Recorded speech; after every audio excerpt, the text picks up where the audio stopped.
Welcome, welcome all you nerds for the show for nerds made by nerds.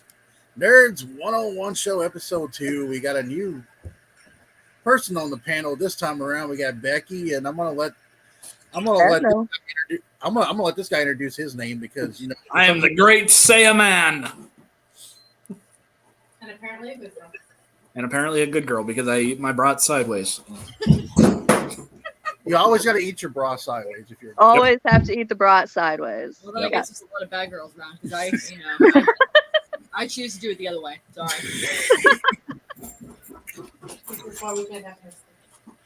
But I figured we would talk about the first thing that we were going to talk about. I know when I did the other one, I told Mike we would talk about this. We're going to talk about the Teenage Mutant Ninja Turtles. I know some people are really big fans of the Turtles. I was a big fan of the Turtles. I know Mike was.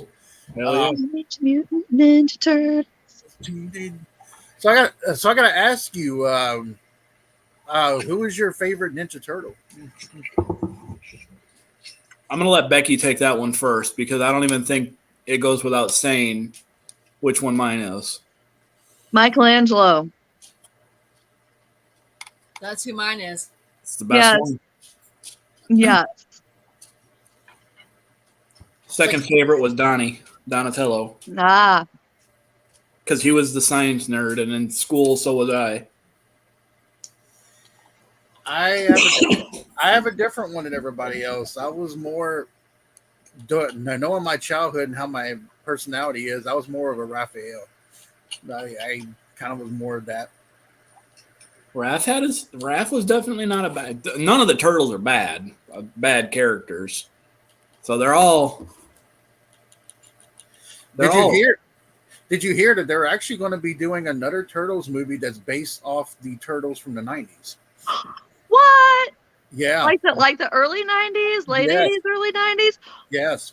Nice. Sweet.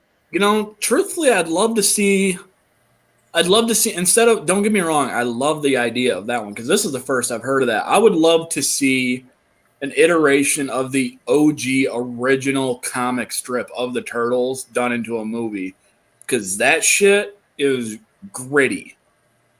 Like the Turtles, it's not like our childhood cartoon stuff where we just people get knocked the hell out. They'd straight up murder. They'd murk people. Wow. And they didn't have the colors to differentiate. Everybody wore the same red bandana. So that was, I believe, in the 80s. That's why they did that, was to tell them apart for marketing reasons, which makes sense in the long run too. Now, I mean, if you look at the Turtle movies, I mean, we did get Vanilla Ice's Ninja Rap. I mean, if you don't like Ninja Rap, something's wrong with you. We also got Kevin Nash's Super Shredder, and then he tore his quad just filming. Yeah. That was his first tear. Kevin Nash, if for some reason you find this, you can go ahead and find me as PK Valor on Twitter to block me now. I don't give a shit. I have to make the dig every time because I know when you go to hit the block button, you're going to blow out your bicep too.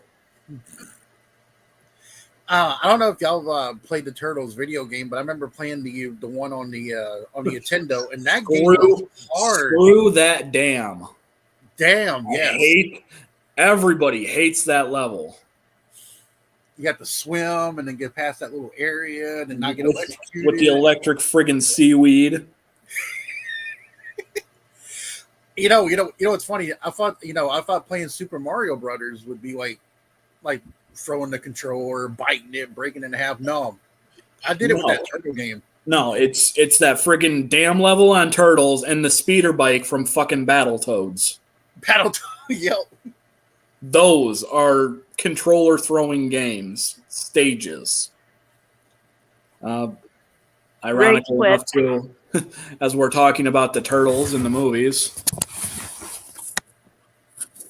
Oh, yeah.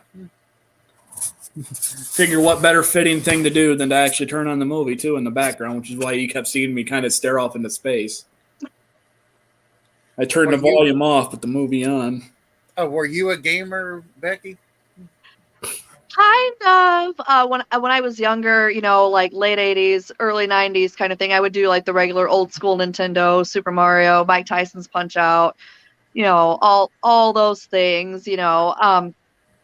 But as I got older, not so much. My kid's a gamer though. He's big time mega gamer. Like he lives the gamer life. So I've played stuff with him, here and there, and I know, what you guys, what's being said and what's being talked about. But it's like, I don't know. We played I like Plants vs Zombies and Peggle and things like that, so.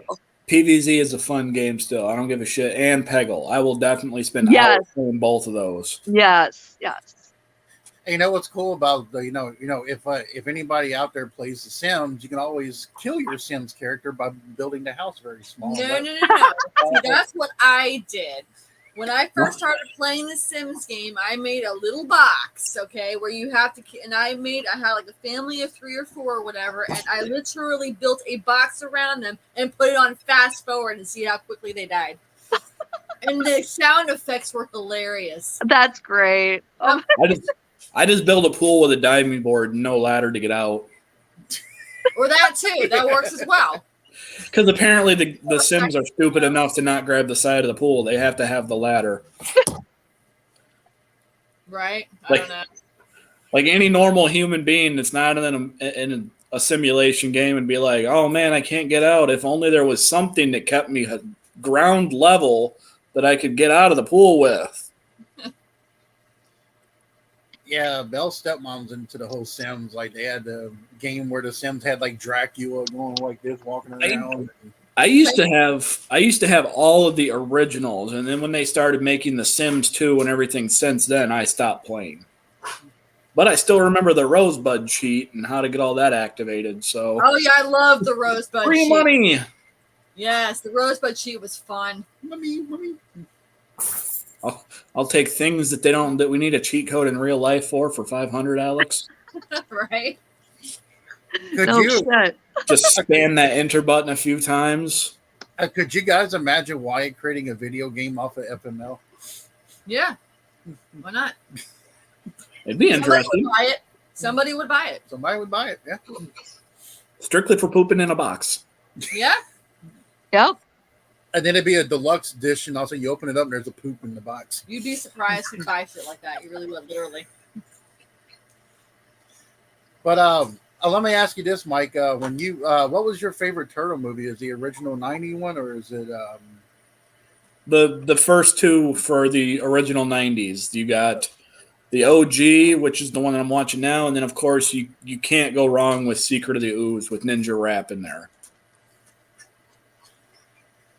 And then those two movies had some just really, even the third one, even the Bastard Child, Turtles in Time, they all had some good little quick one-liner, which they might be dated joking now in 2022, but they're still funny as hell for campiness.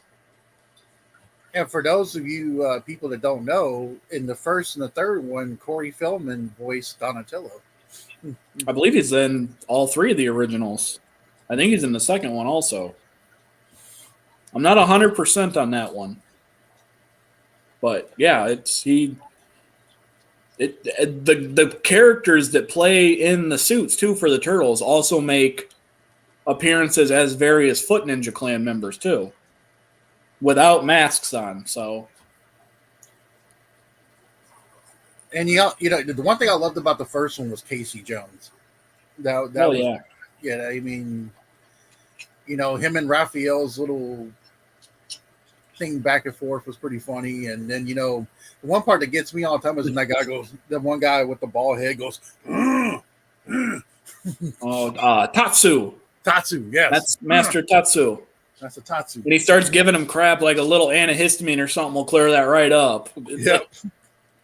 Like he's getting his ass kicked and he's still cracking jokes. And I will take Elias.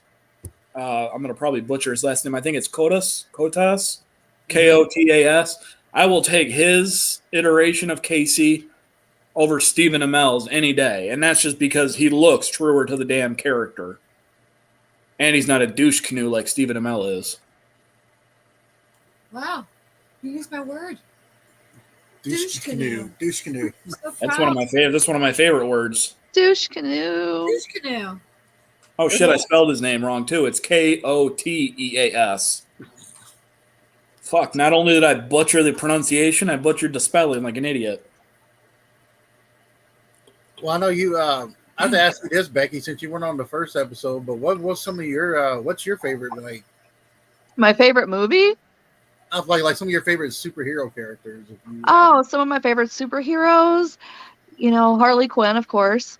Of course, it's a given. Superman. Always liked Superman. Ninja Turtles, of course. And even like, I know this might sound lame, but like as a kid, like we had like Chippendale Rescue Rangers. They would like go on these. Yes. And then, of course, like Gem and Transformers and things like that. So My favorite character from Chippendales was Monterey Jack. Jeez. and then you had like the Ducktales. Woo! yes, The original. Original, yeah. I used to I mean, love you know- the theme song. Here's one thing about these kids that don't know nowadays. Like these kids don't realize we had really good cartoons. Oh yeah. we We did. Yeah, we did. And even Except for the first iteration of Sonic. We don't talk about that. No. But then when they redid it and started doing it right the second time, they canceled it after one damn season. then I remember they had Gargoyles, and then we had. Oh my god, I love that is on Disney Plus. Keith David is amazing. I love his voicing for Goliath. I love the fact they have the X-Men animated series on Disney Plus, which I was. The OG X-Men series and Spider-Man Ooh, Yes. is on Disney Plus. So I have Nice. binge watched all of those. nice. I like the guy that voices Wolverine on there. He's like, "Hey, bub," but he's like so short in there. And then when you see Hugh Jackman, you're like, "Wow, he's 6'3" or 4." So it's like, Yeah, he's a full foot taller than what Logan actually is in real life. Logan is 5'3" as an X. so I have to ask you, Becky. Now that you liked Harley Quinn, do you like Margaret Robbie as Harley Quinn, or do you think there could be somebody else that can play her better? I think she does a really good job as being Harley Quinn. What I have about to give her Clooney? props. She does What good. But I could definitely, I like the old OG Harley better than the revamp, honestly. Could another person pull it off? Absolutely.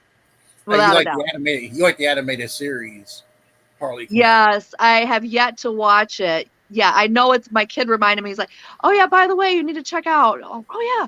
I have watched a couple of episodes of the new Harley Quinn animated series, and I'm on the fence. Like, I'm not impressed, but it's not horrible because the stuff that I saw is all post, like, she left Joker. So she's trying to do her thing with Ivy. So it focuses on the relationship, like I guess the romantic relationship that they end up having. Huh? So versus just being Joker's punching bag, Right.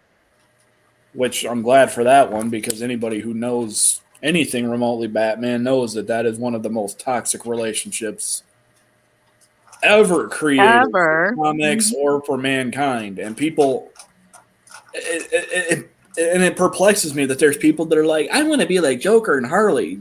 So you want your man to beat the fuck out of you till you're dead? Seriously? No. If anything, you want your relationship to literally be like Bulma and Vegeta.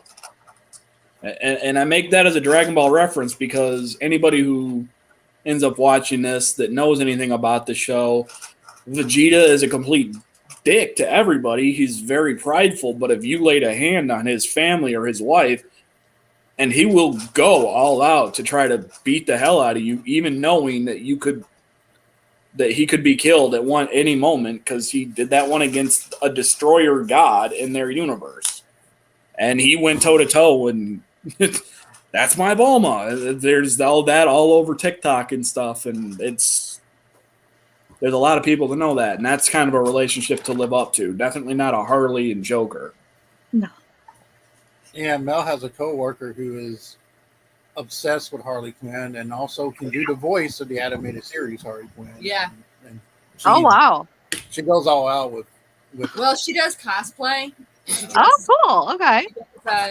She dresses up like Harley a lot. Like I think was the 80s or the 90s style version of her. 90s. She did that one with Suicide Squad. Because before the animated series for Batman, Harley Quinn was never. They made her specifically for that, and then started implementing her into comics. Yeah. I mean, I look at the Harley Quinn from when I see the first Suicide Squad. If they would have had Heath Ledger's Joker with her, it would have been a totally different ballgame. I mean, I didn't like Jared's. I don't like Jared Leto's version, but I will try to give him some credit for not only the method acting, but he put every version of the Joker that has been portrayed on camera is just a different era of the comics of how that personification has been. And it took me a while to actually sit there and read that, because when you had the campier comics in like the 30s, 40s, 50s, Joker wasn't the psychotic killer. He was like Cesar Romero's. He was the comical, I'm just going to try to screw your day up shit. Then it started to morph into the little bit grittier where you got Jack Nicholson's 1980s Joker. Oh, yeah. And then you get the next level up with Heath Ledger's, which I'm going to go on record of saying this one, and I'll make sure that it's live to do this. If Heath Ledger didn't die, Dark Knight doesn't get the following that it has. I agree. Because movies that have a character die halfway through it are always going to have something, because they do it. I swear they get the credits that they do just because it's a posthumous, and it's like a memorial thing. If Heath were still around now, that movie may not have the big cult following that it has. It may be viewed like Batman Begins, which is a good movie and it's right, but not this phenomenal cinematic masterpiece that everybody makes it out to be. And then obviously you've got, to continue on with that Joker part, then you have Jared Leto's version, which the appearance is kind of but I think that's more so why people didn't care for it, is because he doesn't look like the Joker. He looks like somebody with green hair that was just your run-of-the-mill 90s style gangster with a grill and covered in tattoos. It was Paul Wall. Yeah, it didn't look like the Joker, which I think is why so many people had criticisms. And then, even though I've only seen a few episodes of it, you had Gotham, the series' version of the Joker, which I did not mind either. The little bit that I saw, I kind of was like, all right, I can get kind of on board with this, and then they canceled that show, or it ended its course. So, and then you have the Joaquin Phoenix, which actually, the one thing about his is he portrayed an actual. See, I will refuse to acknowledge that as a Joker movie, and that is because what they tried to do is they tried to make an entire movie with a backstory for a character that canonically for the comics never has had a backstory. He just was there. He showed up and just started ruining the day. They never there was never a story of how Joker got turned how he is. 1989 Batman did it too, and that is the only complaint I have about Jack Nicholson's 1989 Batman. And then they tried to do it also with the animated movie, The Killing Joke. Is they're trying to give the Joker a backstory instead of just letting the Joker be the Joker. Every time I go back and I watch HBO Max and I watch the old Batman series, you gotta love Cesar Romero keeping his mustache. Not wanting to shave the mustache because he's like, I'm not shaving that mustache. for the longest time when I was younger, I thought he dyed that shit green. I was wrong. He didn't. It just, that's the way it looked. But to try to match the color of his hair, I thought he dyed that shit green. Now I know that you guys are both. I know y'all guys both like Superman. So what y'all guys like? What do you guys think about Henry Cavill coming back? I'm gonna let. Oh, here we go. I'm gonna let Becky. I'm gonna let Becky handle that one because I'm honestly not a huge fan of the Big Blue Boy Scout. No, No, but that's okay. I mean, I'm happy. I'm glad to see him back. I just the irony, an American superhero being a very British gentleman is, but it's still great. He definitely makes a great character. So obviously no Christopher Reeve, but To me, Christopher Reeve will still be the most iconic Superman, but I mean, like a lot of people really crap on Superman Returns. I didn't mind Brandon Routh, but I like Henry Cavill a lot better. Oh yeah, for sure. It's kind of like why people gave Andrew Garfield a bunch of crap as Spider-Man, and he did good in his own right too. He did great in his own right too, but again, which it's not really giving it a hard time. It's more like irony, I actually, believe it or not, out of the three for that, I like his best out of him, Toby, and Tom.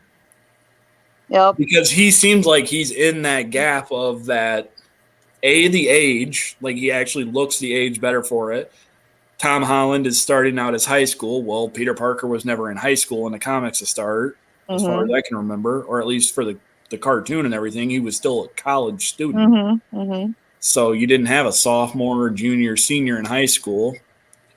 Yeah, but as it goes for, before I go tangent too far off topic, I'm happy that he's back. I believe that's part of the reason why Henry stopped doing The Witcher, which is just as depressing and the right for me because I love that series because I've been a fan of the game series too. Yeah. But I mean, as long as if we can have him back as the Blue Boy Scout, as long as we can have a decent cast to go around him, preferably nothing against Jesse Eisenberg.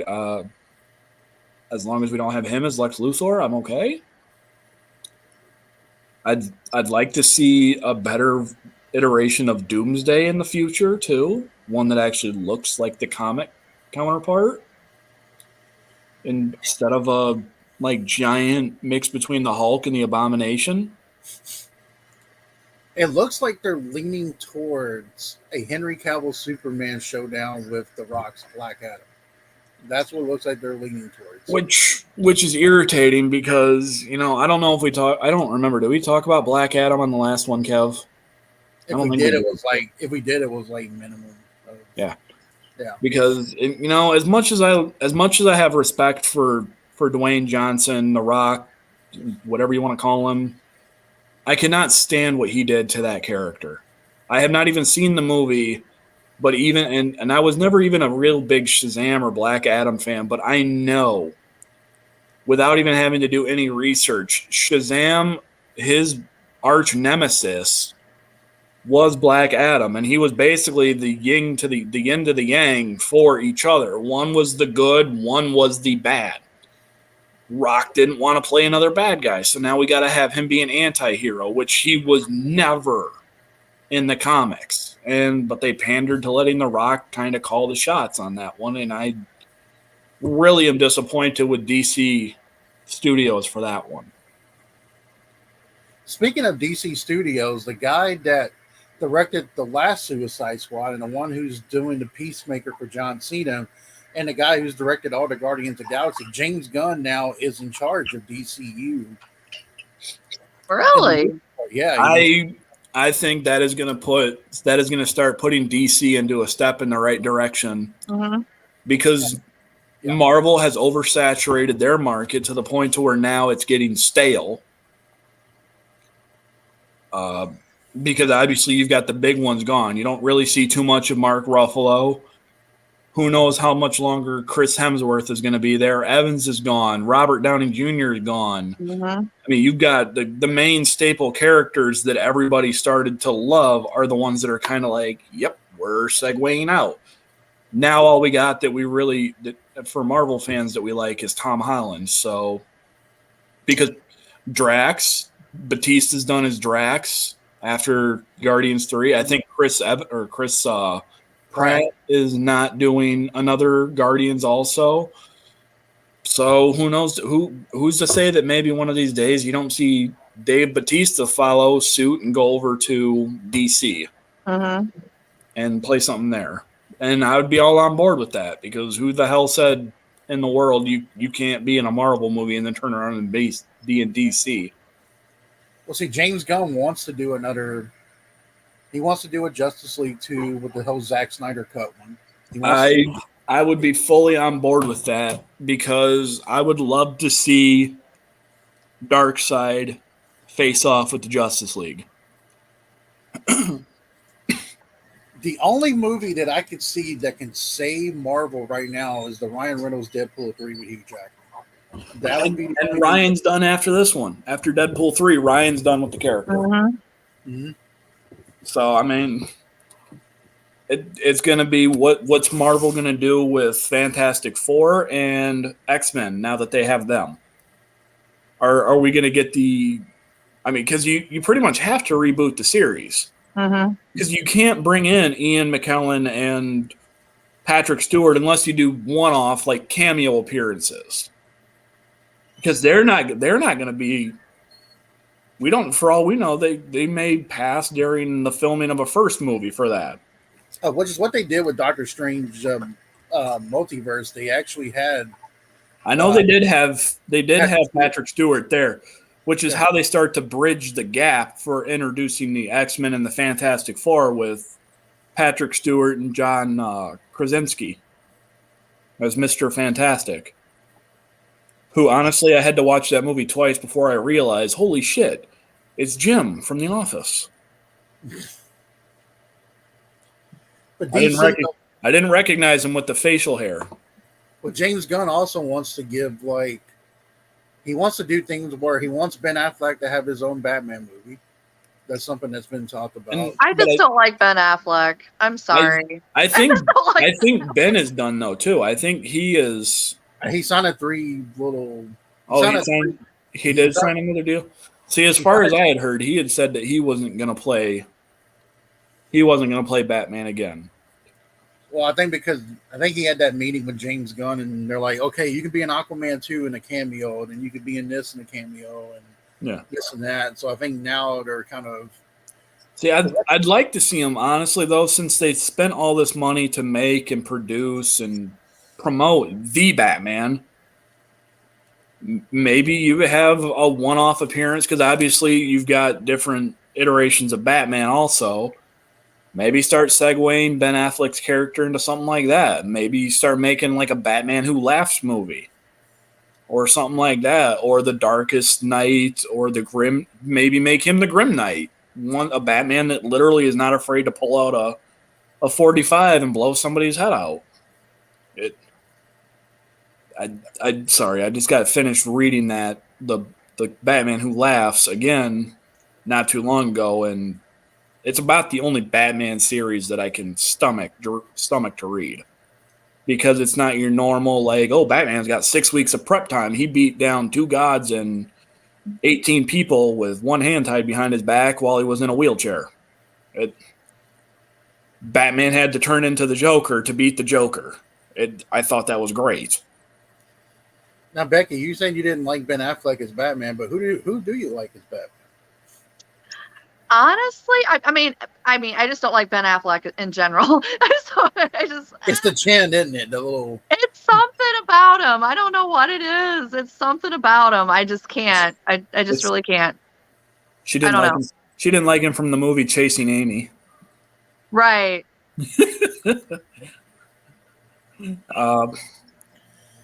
But no, I am really kind of curious. Who is your favorite Batman? Though, yeah, now I'm kind of curious too. Now, Michael Keaton, 1989. Probably the best. I would Yeah. love. Like, someone like what was it, George Clooney or something like that. Everybody would be like, fuck you, whatever. Yeah, no. George Which is- Clooney was a horrible Batman. No, that was a bad idea. That was a bad idea. Yeah, I know. As I'm just saying, Batman, nobody ever says him anyway. So okay, hear me out on this one. As Batman, I can see the hate for George Clooney, but as Bruce Wayne, I think Clooney was probably one of the better ones, just because he has that charisma. He has that, but he also, when he made that movie, he had that age where it's like maybe it'd have been a better pick for a Batman Beyond, but obviously it was before Batman Beyond was ever a thing. Mm-hmm. So it wasn't an aging Bruce Wayne. You know what's funny? you know who I liked as Batman? Adam West. Oh, that's the OG. That's the OG there. Yes. Diabolical fiend. I also Complete with the punches and the bam, pow, and zing. Yes. That's what made it so cool, though. I think That's true. It's what helped make it campy and cool at the same time, because you Exactly. knew that just some of those, and Burt Ward is, as Robin. Yes, all of his one-liners were awesome. We used to make D&D jokes about that as people played like the 60s Batman, like, oh my God, what the hell's going on here? Oh, Jesus, holy flaming anus, Batman. What the hell? Hey, you know Exactly. what? You know what? If we took the MCW roster and made that into the campy Batman, I actually think that Nate would be a good King Tut. Oh my God. Oh God. We'd have to put I guess we could put Drain in the Robin costume. I'd wear that shit. I'd wear the green underwear. No problem with that. What about you, Becky? Would you be like Batgirl, or would you be Catwoman, or? Sure, why not? Well, Sure. I'll give it a shot. Hold on. He gave two options. You got to pick one. He said Batman. He said Batwoman or Catwoman. Oh God. That girl or Catwoman. I mean, they did have a Batwoman also. Yeah. Catwoman. Oh, It'd be man. hard to get into the outfit though. That would take some Now I got time. to choose between Becky and Julie Newmar. Son of a bitch. I like the Catwoman from the Arkham games. Yeah. I really do. I guess we would put Kayla as Batgirl. No. We're not even going to go there, Prodigal. I already had my little tirade on that one. He put in the comments section thoughts on Black Adam. I had my fucking tirade already for that. You might have to rewind the video. Well, here's the deal. I haven't seen the movie, but I like the fact that they introduced Hawkman in the movie. I heard they introduced. Yep, that I heard too. I mean, I thought that was cool. But the problem I have with Black Adam is that The Rock has been doing this for 15 years. It's been sitting there for 15 years. And when he had the old, you know what I'm talking about, Mike, when he had the hairdo in 2002, that was perfect for Black Adam. And he waited. Yeah, he waited until he was bald. And 50. Yeah. And honestly, I don't know. I mean, Anne Hathaway as Catwoman wasn't horrible. I still think Michelle Pfeiffer was my favorite. Yep. Years ago, somebody dressed up like Catwoman and showed up at some award show because she wanted the role or something. Does anybody else remember that? I remember it. I can't think of the name. I can't remember who she was, but she just kind of showed up, strutting her stuff, playing the part. Okay. Cool. Keep doing that. Your head's important. I'll tell you this though. The one thing about Michelle Pfeiffer though is that she said she really hated getting into that costume. Well, how do you think? I don't blame her. Batman felt. I was gonna say that was a skin text, leather, latex suit, PVC, whatever. Oh my God, I can only imagine how much of a pain. Now I officially want to ask both of them, the ones that played both characters. Okay, Catwoman and Batman both. You're not Where the fuck does the fart go? Right. I don't know. I kind of like the joke that they have the parody on YouTube. I think it's from College Humor of Bad Man, where they make fun of The Dark Knight Returns, and he gets stabbed, and A Juggalo gamer. I fight crime in a rubber suit. Really seals in the flavor. Juggalo gamer said Michelle Pfeiffer was definitely my favorite Catwoman. She can sit on my face all day. Well, Prodigal Heel also said here that he liked Halle Berry as Catwoman, who it may not have been a great movie, but for what it's worth, I mean,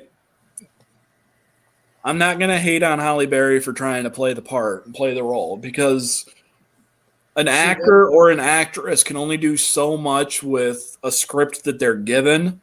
Yeah. And what directors and producers allow them to do. So people are really quick to jump down the throats of actors, actresses, and everybody like that for how a movie turns out, when especially a lot of actresses, unless you're like an Angelina Jolie or maybe a Jennifer Aniston or something like that, you don't have the kind of, I don't want to say political pull, but at the same time, political pull might be the right saying to use on a set, to where it's like, no, we're not going to do that. We're going to redo this one.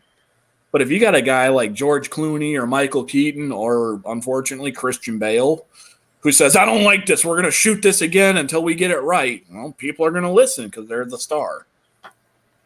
I was going to ask you guys, were y'all guys big into the 90s Power Rangers? Kind of. They came on in the morning before school, and I would watch them.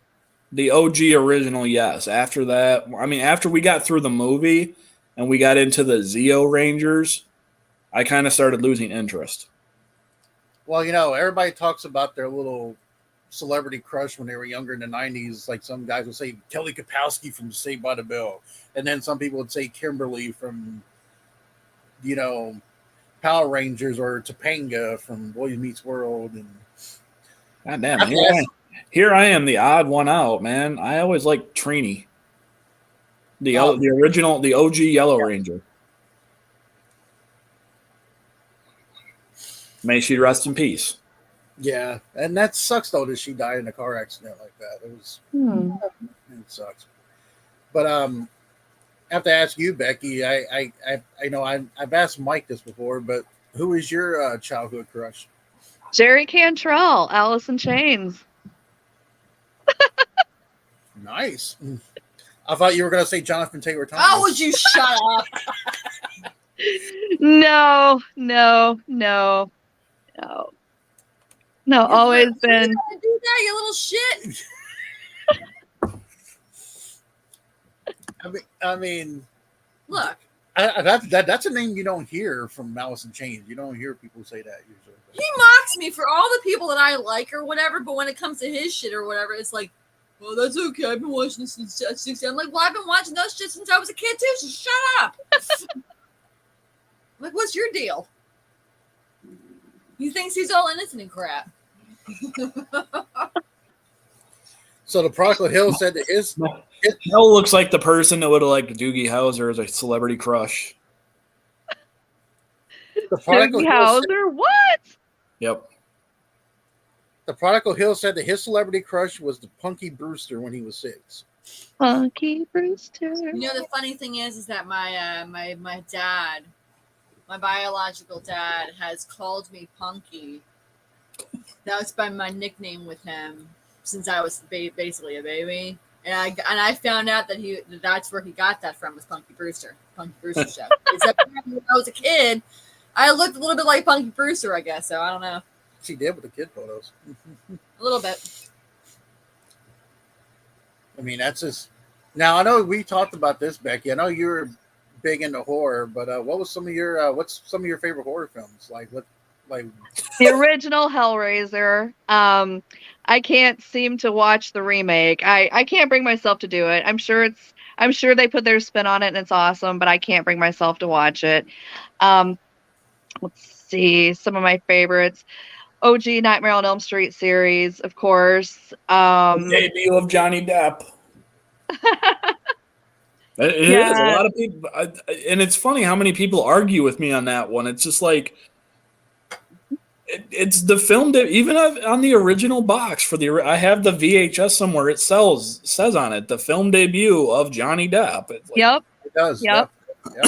That's like, very true. Very true. Very true. Like, I wouldn't just spout that shit out just like to try to. No, it's fact. It's fact. Yeah, it's a fact. I gotta ask you though, Becky, since you were a big fan of Hellraiser, my childhood buddy is a big fan of Hellraiser and Pinhead and everything. I had this discussion with Mel because when we saw the thing on Hulu, we were like, wait a minute, I don't remember Pinhead being a woman. But then my friend reminded me, he's like, but then again, though, they're from a different world. No, he said that they were apparently like it wasn't gender specific. But gender specific. And I'm like, okay, how is that? Okay.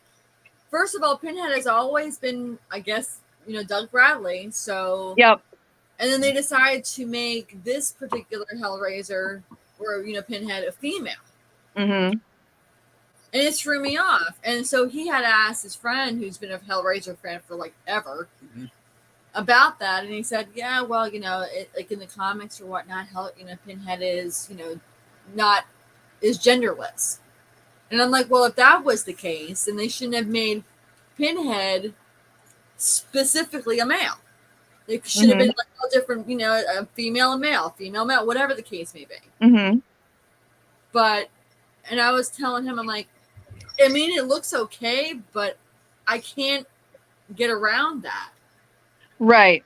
Because I like Hellraiser too. I really like the franchise. But when they decided to make it into a female, I'm like, what the fuck? Why? Well, yeah. Right. And then this is what Parker Hill said. If you go back to Hellraiser 3, Pinhead was a guy. He was a military general in Hellraiser 3. You're just going based on what your buddy said, and I am too. And then that's fine. I'm just saying it just doesn't make any sense to me. I would think if they would to mix it up a little bit with the different genders or whatnot, then I would be like, okay, it's fine. We have another female Hellraiser. Cool. We're another female Pinhead. But no, they decided to. It's like saying with what they did with the Halloween franchise at the very end. Yep. Fuck all the Halloweens prior. Now the right. are not brother and sister. I'm like, seriously? Wait, so say that again. What happened? For nothing. Got it. What was that, Mike? Wait, were we just talking about Halloween Ends there? No, not Halloween Ends, just the franchise itself and with John Carpenter. Right, because I mean, even like with the more recent ones, H2O, it's almost like that never happened. Yeah, H2O never happened. Well, Part 2 never happened. I think H2O was my favorite Halloween movie. It was my favorite Halloween movie too. I'm just saying what John Carpenter said about the entire franchise once Halloween Kills came out was like, seriously, why are you basically saying fuck you fans? This is not how it's going to happen now. Mm-hmm. And we have to, reprogram our brains. Okay, well, Lori and Michael are no longer brother and sister. So all that money that you guys spent in the previous years, the last 40 years or whatever, it means nothing.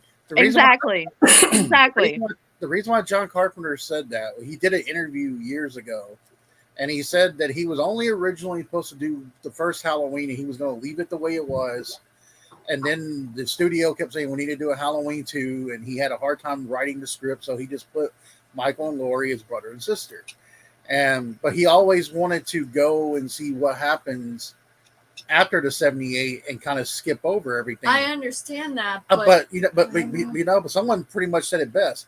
They left all the Halloweens in different timelines because now you have 4, 5, and 6 with a timeline.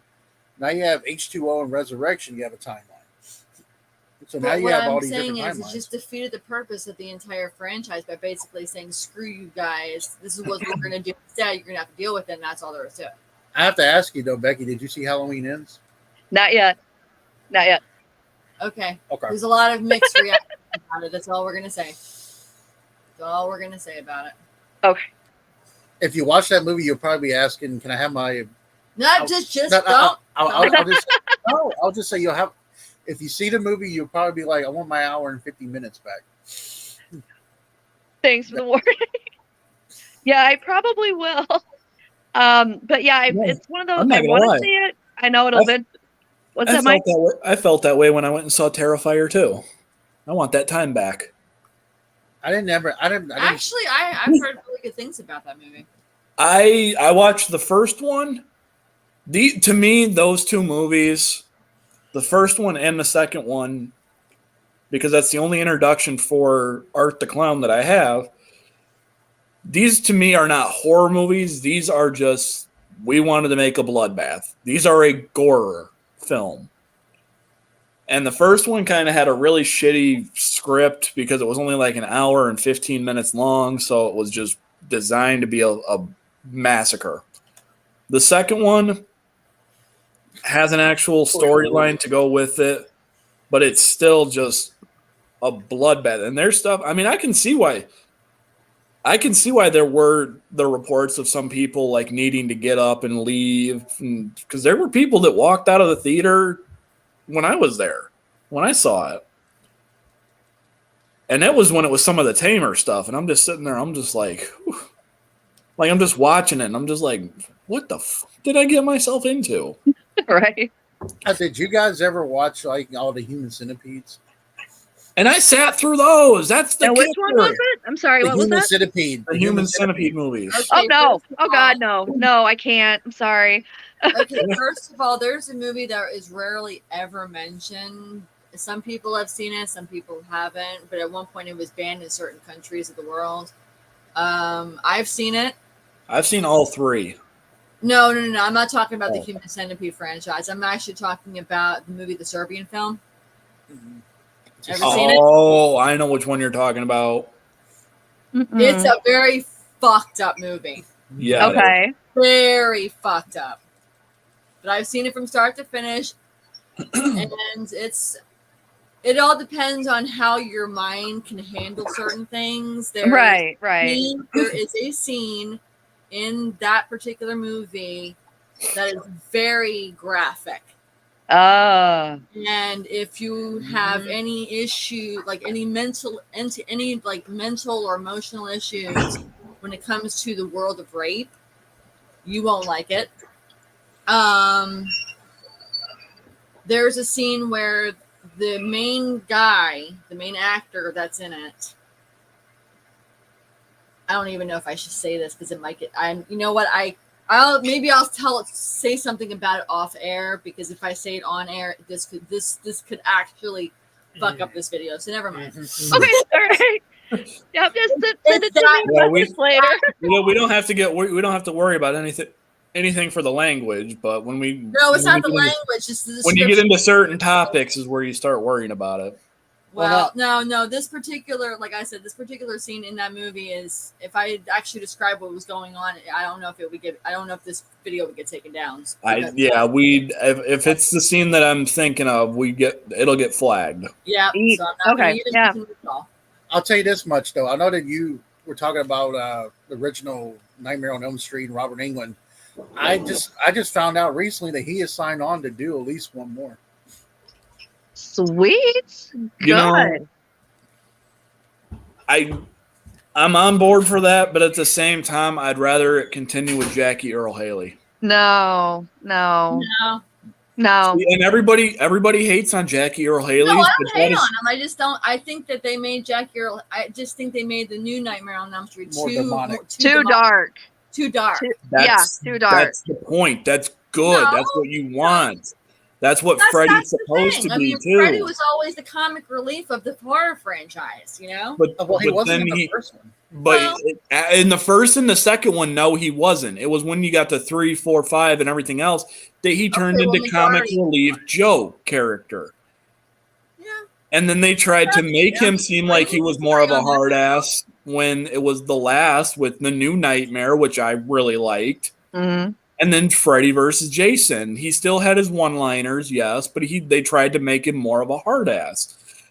In that particular instance, I don't want a campy Freddy. I want a Freddy that's going to strike fear. I don't want a Freddy that's welcome to prime time, bitch, and then slam my head into a TV. That, to me, as funny as it is at the same time, it doesn't make me go, oh my God, I'm terrified. It makes me want to go and watch the Final Destination movies just so I can laugh at dumbasses. Well, actually, if they make Robert Englund, if they get him in like they did with the Wes Craven New Nightmare, they could do some stuff with that, maybe make more. I think that would be a perfect idea of a role for that. Have him having dreams of playing the character, tie it all together, but he is no longer Freddy. Now he has to contend with a new, more demonic version of Freddy, because Freddy is, at the core, he is a demon. He is infested with dream demons that are murdering spirits. And his mom did get raped by a bunch of 100 maniacs. Well, Yeah, he's the bastard son of 100 maniacs. That's from the third movie. Yep. Dream Warriors, which is where they started getting campy, unfortunately. And of course, you have Dokken and Dream Warriors, the song and the video, and throw in some 80s hair metal and some horror. Yeah. And again, nobody take this as me knocking on Robert Englund, because I love Robert Englund as an actor also, regardless of what his roles are, whether it be Freddy or in other movies like Python, where he plays a scientist. And there's a whole lot of people that probably have never heard of that movie. But it's basically a King Cobra, which another movie people probably haven't ever heard of, Anaconda knockoff. Because after Anaconda got to be the big thing, everybody started making movies about giant snakes. Robert Englund was also in Wishmaster. Yep. Urban Legend. He was also an Urban Legend. He was the professor or something like that, or the teacher. Yep. And he was in Zombie Strippers. Oh my God. There's another movie people don't talk about too much. I loved his character in that movie, though.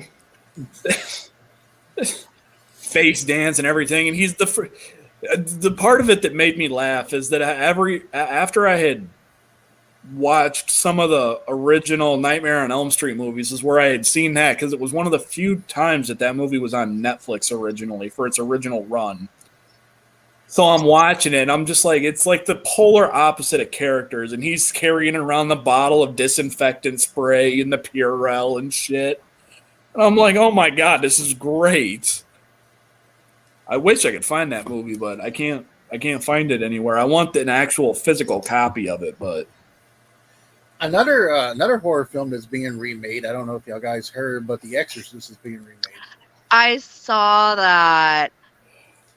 Again, I don't know how I feel about that, because The Exorcist is like classic, and it's like truly terrifying. Like, it really is, just it really is. And it was I don't that generation. Yeah, and and it just left such an impact. Like, even upon when it was first released, and even throughout the years, I could watch it right now and probably be scared shitless, even though I've seen it multiple times.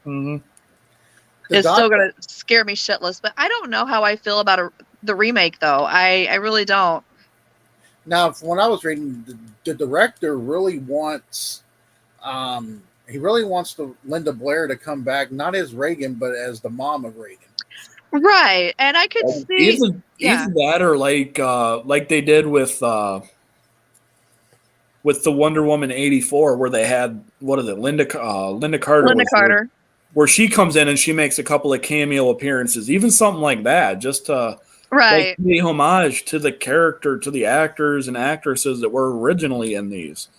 I think that would be an awesome thing to do. You know what it is? I'm tired of fucking remakes. I don't know if you guys ever heard the story, but when you ever see the original Poltergeist, the scene where she's in that pit with those skulls, those were actually human bodies. Yep, I have heard that, and that has actually been confirmed. Yes, and there's so much behind the original Poltergeist. There's so much lore, and it's been rumored that it's been cursed. It's been cursed because you have Heather O'Rourke that passed away. You had Dominic Doone that was murdered by her boyfriend while they, filming the original. The person that played Kane, the top hat guy that was like super scary. Julian Beck. He was dying of cancer filming the second Poltergeist, as well as I can't remember his name, but he played the Native American in the second one. He was also dying. So there was like all this death and just bad juju with all of it going on. The only person who managed to come out of those movies unscathed was Craig T. Nelson. Yep, pretty much, yeah. But where's he at now? Where's his career? So I guess there's something that died still in that.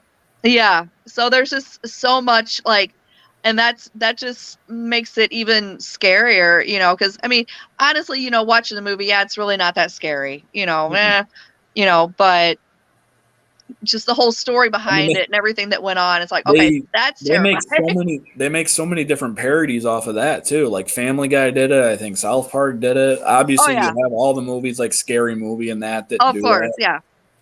But When we talk about like original movies and then remakes, the one remake that I hate the most is Pet Cemetery. Yeah, that was just stupid. I do not like that remake of Pet Cemetery. It could have been a whole lot better, but they fucked it up with the ending. I might. That's one I'm not really too very fond of. But if we go back to the I'd love to see, while we're on the topic of remakes really quick, I would love to see a remake of the movie Christine. Yeah. And have that one more along the story of the actual novel versus just the killer car, which it's the car is a killer car too, but there is so much stuff that the 1980s movie leaves out that completely is just like, it explains so much more in depth with the novel versus, okay, this is what happened. That's kind of how Stephen King rolls, though. A Like his movies, a lot of the movies and the books are so. Well, the only two that I've seen that are pretty close to how the novelizations should be, and they had to make a remake for this one, but the updated one is more along. But Thinner was also one that was pretty close to how the actual story is too. Also, The Green Mile. The Green Mile is another one that was pretty spot on. The story that I had heard for that one also is that they pretty much took the novel itself and just made like expanded cliff notes of that for the script. So they almost used just the book for the script of the movie, which pretty much it was pretty much a mirror, yeah. Thing. So, and the remake of Pet Cemetery. See, I never really got big into the Pet Cemetery movies. See, I didn't like I mean, there's a scene. I mean, when I was younger, I could watch it, but well, my little boy was a little blonde boy, and we all know what happened in the original Pet Cemetery. So I'm like, I can't watch it. But even in with their spin on the remake, and even like whoever redid Pet Cemetery, the song, whoever redid the Ramones song, it's like, all right, you guys are this is all wrong. Apparently they remade that because Stephen King won a court thing to get all of his rights back. And they filmed that as a FU to him. That makes sense. So that makes sense, yeah. It's kind of like, well, you did this, so guess what? We're gonna fuck your movie up. And does anybody know what almost happened to his first novel? His first novel, it almost went in the garbage. Yeah, his first novel was Carrie. It almost went into the garbage, and his wife pulled it out and started reading it and said, "This is good. You should finish this." Yep. So we almost didn't have Carrie, which to me, the original movie for Carrie is the best one still too. Yep. Don't get me wrong. Oh Christ, what is it? Chloe Moretz. Yeah. I don't think she did horrible playing as a remake for Carrie, but it definitely, the original had more. To me, it felt like it had more. It did. It did. She's one of those characters that you feel bad for, so you don't feel at all bad for any of the people that get just massacred at the end. Like, you're like cheering for her. You're like, yeah, get him, get him. Like, yeah, you're one. You're like waiting, like get him, get him, get him. So okay, Night of the Living Dead. George A. Romero's Night of the Living Dead. Original or remake? Original. Remake for me. And I'll tell you why. The girl that the main girl. I didn't like the way that she whined too much in the black and white version. I don't know why. She was too whiny. See, for me, what I liked about the black and white is that it kind of gives you the ability to sit there, since it's all in black and white, when you're watching them tear into what should be these human carcasses, which is just basically fried chicken. you can kind of paint the picture. You can let your imagination color the screen itself. Like you're watching them take bites, and now you've got like how we have Resident Evil is now, where when you watch them take a bite, it's just red, like a flow of red, like a river. You can kind of like, okay, does it look like this? Or maybe it's just a little bit like he's got just that little trickle like the vampire kind of thing does, where it's like that little trail of drool mixed with blood coming from the side of the mouth. And I've got just vivid enough of imagination as a wrestler to fucking make all of that feel like gold in my head. I have to ask you guys this one, and since she asked you this one, Amityville Horror original or the remake with Ryan Reynolds? Original. For that one, And the I'll book. go with And the book. the book wasn't bad either. But for I that like one, I will both. probably have to say the remake, and that's just because I'd never seen the original. And plus, it's kind of a part of the Ed and Lorraine Warren universe as well. Yep. It is. I Yeah. actually loved both. So I actually have all of the Amityvilles on a DVD, as a matter of fact. Even though Nice. I have the one with the son that gets possessed and goes after his family and everything like that. So yeah, I love the Amityville franchise. You know, and we were talking about The Exorcist. The Exorcist was the first ever movie to actually ever show documentation of, of a possession. Well, during our parents' generation at that time when that movie was made, it was made before their time because obviously possession wasn't a thing yet. It wasn't talked about. It wasn't discussed or anything like that. So Right. that scared the crap out of my parents. Yeah. Oh, When yeah. they went to see it, Kind of like way back in the day. Now you have the remake in the original version of the movie's Last House on the Left, where back in its time, Last House on the Left was marketed as just this like utter like not bloody gruesome, but just a gruesome movie that people would, oh my God, it's just a movie. It's just a movie. It's just a movie. Well, now you've got the remake of it where now you can see more of the gruesome shit. Like in the remake, the most gruesome part I can remember is somebody being forced to perform fellatio, and she ends up deciding to have herself a snack and exercise that by her own accord.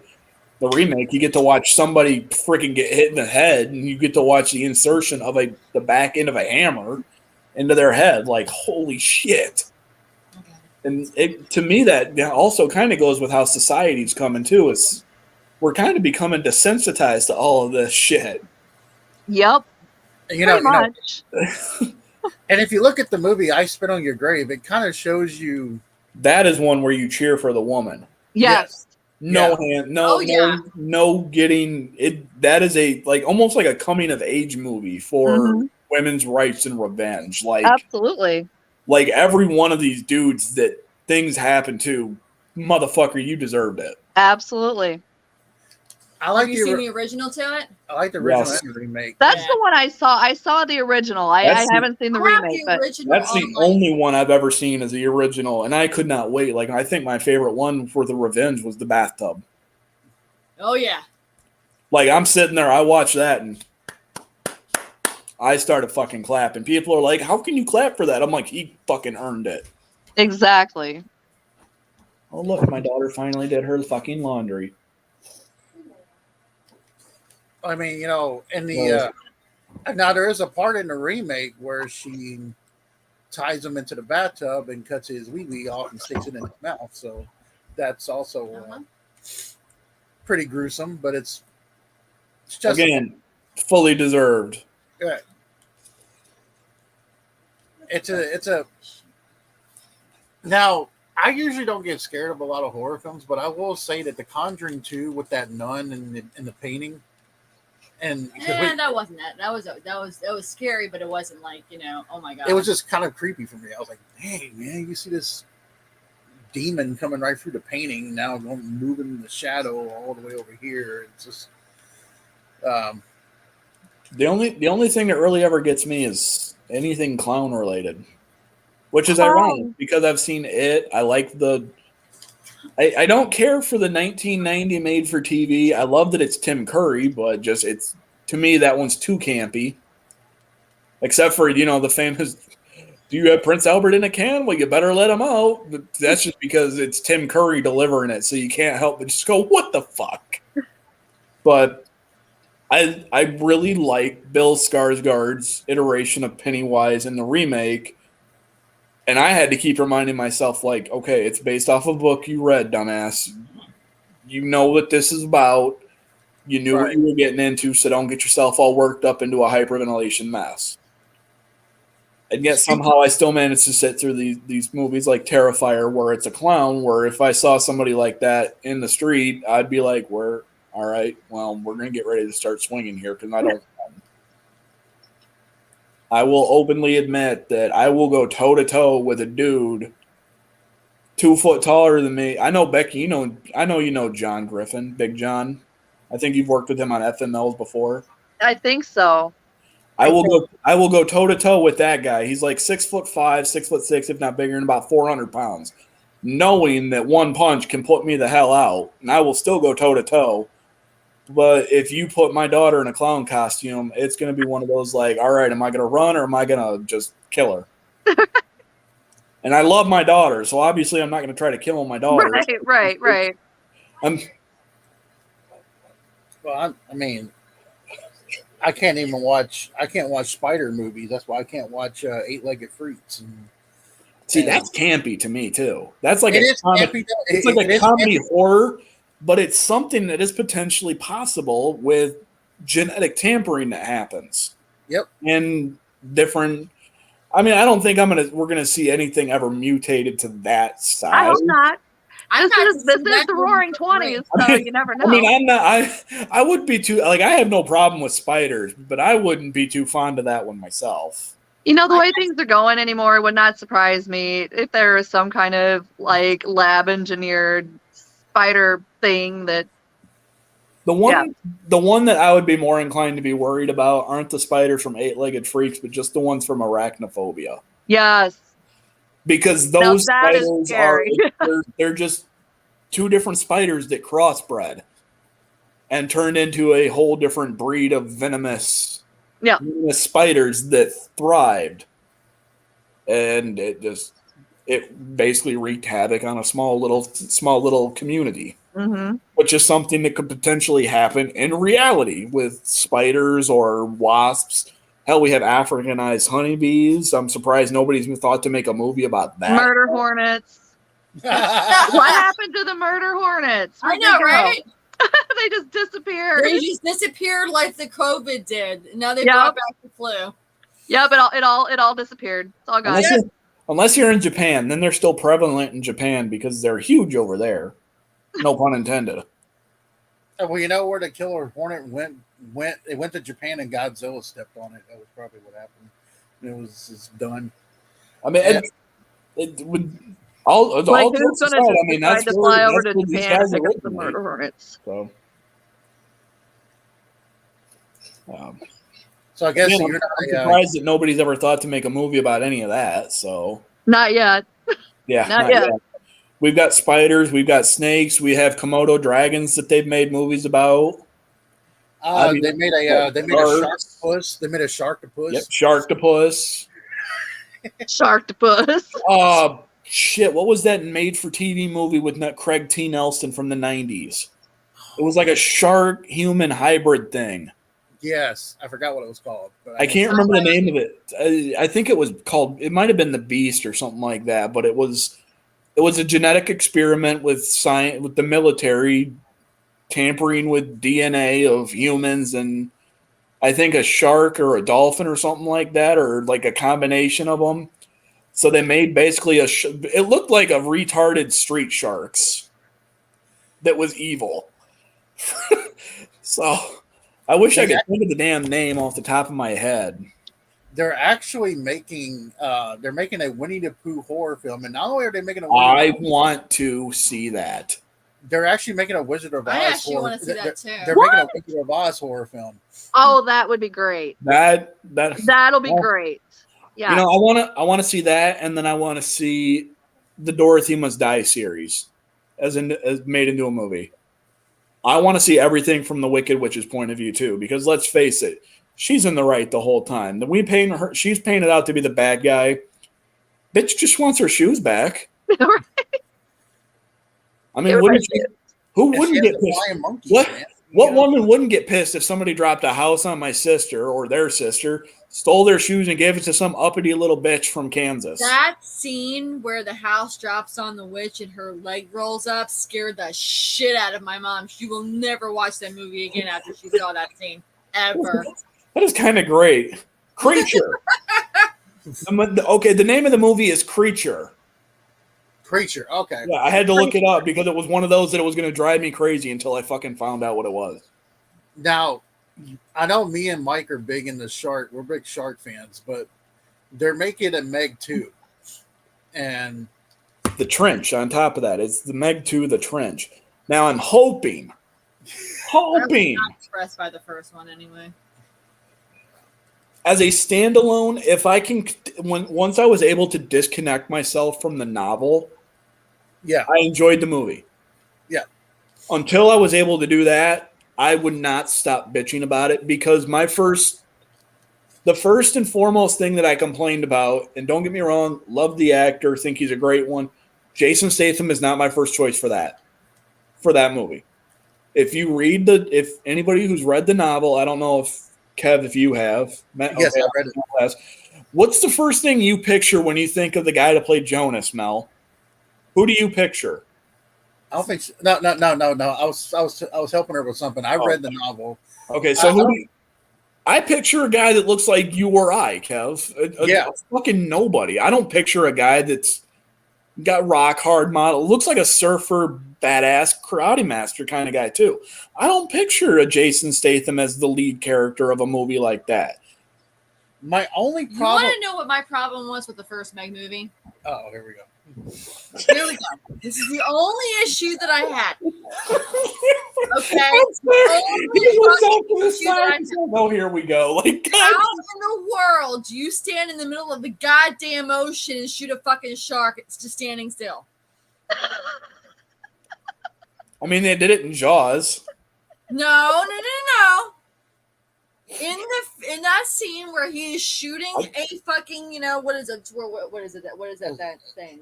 It's an arrow. An arrow or whatever at the shark or whatnot. He is standing in place. He is not moving his arms. He's in the middle of the ocean. I know. I know exactly what you're talking about. That is not realistic. You have to be training your arms. That's the part. That's the part to Mel Wow. that's not realistic. Never mind the Meg in the first place. That's completely realistic. I'm just saying. There were so many. I'm like, you can't. It's impossible. It is humanly impossible to stand in an ocean that is moving still while trying to aim a fucking arrow at a shark. No, it's not going to happen. Bobby It's just- Drake. I was Bobby just like, Drake I'm can done. do it. I can't do this anymore. I can't. Not only that, Arthur only Curry other- could do it with no problem. What? Arthur Curry could do it with no problem. I mean, Aquaman. granted, Aquaman. you know See, what? I was waiting for Whatever. Kev or somebody to go who I was talking because I was waiting for them to know who I was talking about. Well, see, That's now, why I also said Bobby Drake could do it because he just turned Okay, that shit to fine. ice. All right, fine. You guys, Another- I'm just saying, it's just. there's another No, I- scene in that movie that I don't like. Go to the ocean, stand in the middle of the ocean, or I get. you can't reach, and try and shoot a shark from that No, angle. I get exactly what you're talking about, Mel, and I It's just completely stupid. agree. It's just so stupid. Another scene in that movie that I still find very cringeworthy is when he has the little bitty ass knife and cuts the Meg in the belly. And I'm just like, Yeah, it should have looked like the scene from Guardians of the Galaxy 2 where Drax is trying to stab away at the inside of the monster. That's what it should have looked like for that scene with the Meg. I mean, that one scene just reminded me of something straight out of Sharknado. Like, really, come on. You know, I hate to say it, but I love every single one. Oh, of I them. love them, Sharknado. yeah. I They love are so cheesy and so stupid. cringeworthy. It's great. you know, the one scene that I like is in Sharknado 3 when the one's hanging upside down and eats Jerry Springer. Yep. No, the one that I like is when they're on the roller coaster and what's his name? Finn decides to go right. He has a shark chasing after him, and they go right into that wall or whatnot. I mean, it's just hilarious. Chris Jericho's in that one. Yeah, I know. So many. Isn't Kurt Angle in one of them too? Kurt Angle's in one of them as well. Yep. By the way, there is a cameo in Terrifier 2 of Chris Jericho, and you have to wait until after the credits, so it's not even worth sitting through. He plays somebody at a mental institution, which is where Chris Jericho belongs at this point in his life. There is a lot of campy movies. We saw one called Attack of the Killer Donuts. I fucking love that movie. And what was the other one? The Rubber. Rubber is another one. But Hold on. Becky gave me that look. It might still be on Netflix, Becky. The movie Rubber is literally about a sentient tire that just rolls, and when it encounters something, like it comes up to a rabbit, and it just literally the tire turns like it's looking like the slow Friday the 13th. Just stare at this rabbit. The tire starts to vibrate a little bit, and the rabbit just goes and explodes. Like what the fuck?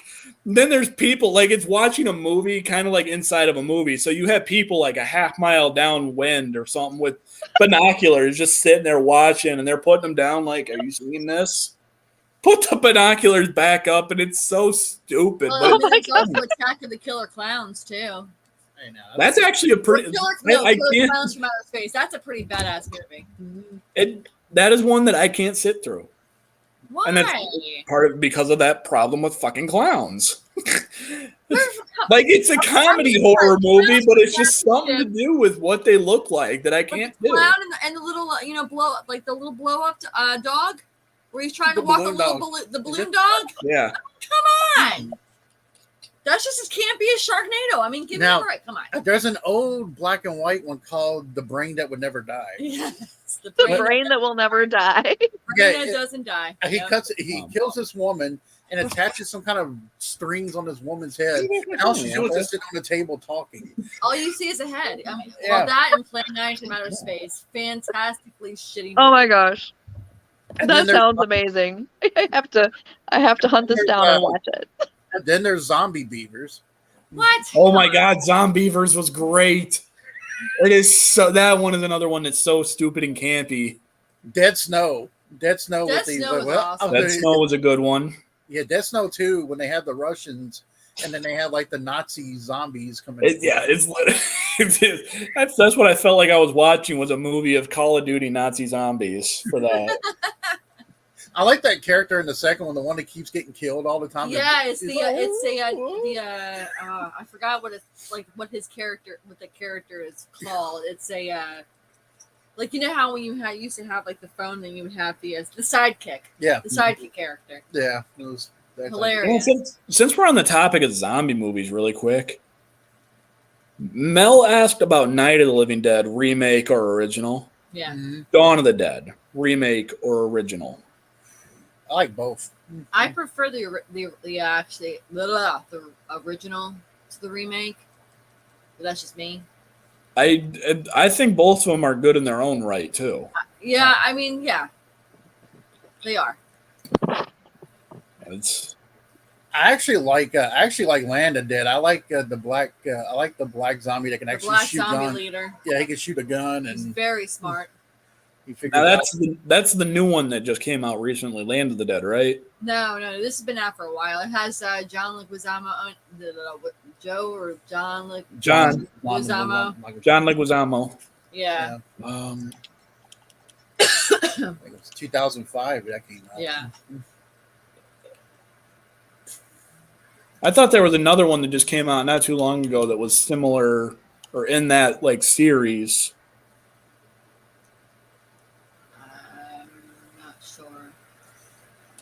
I've lost track of a lot of the zombie movies anyway.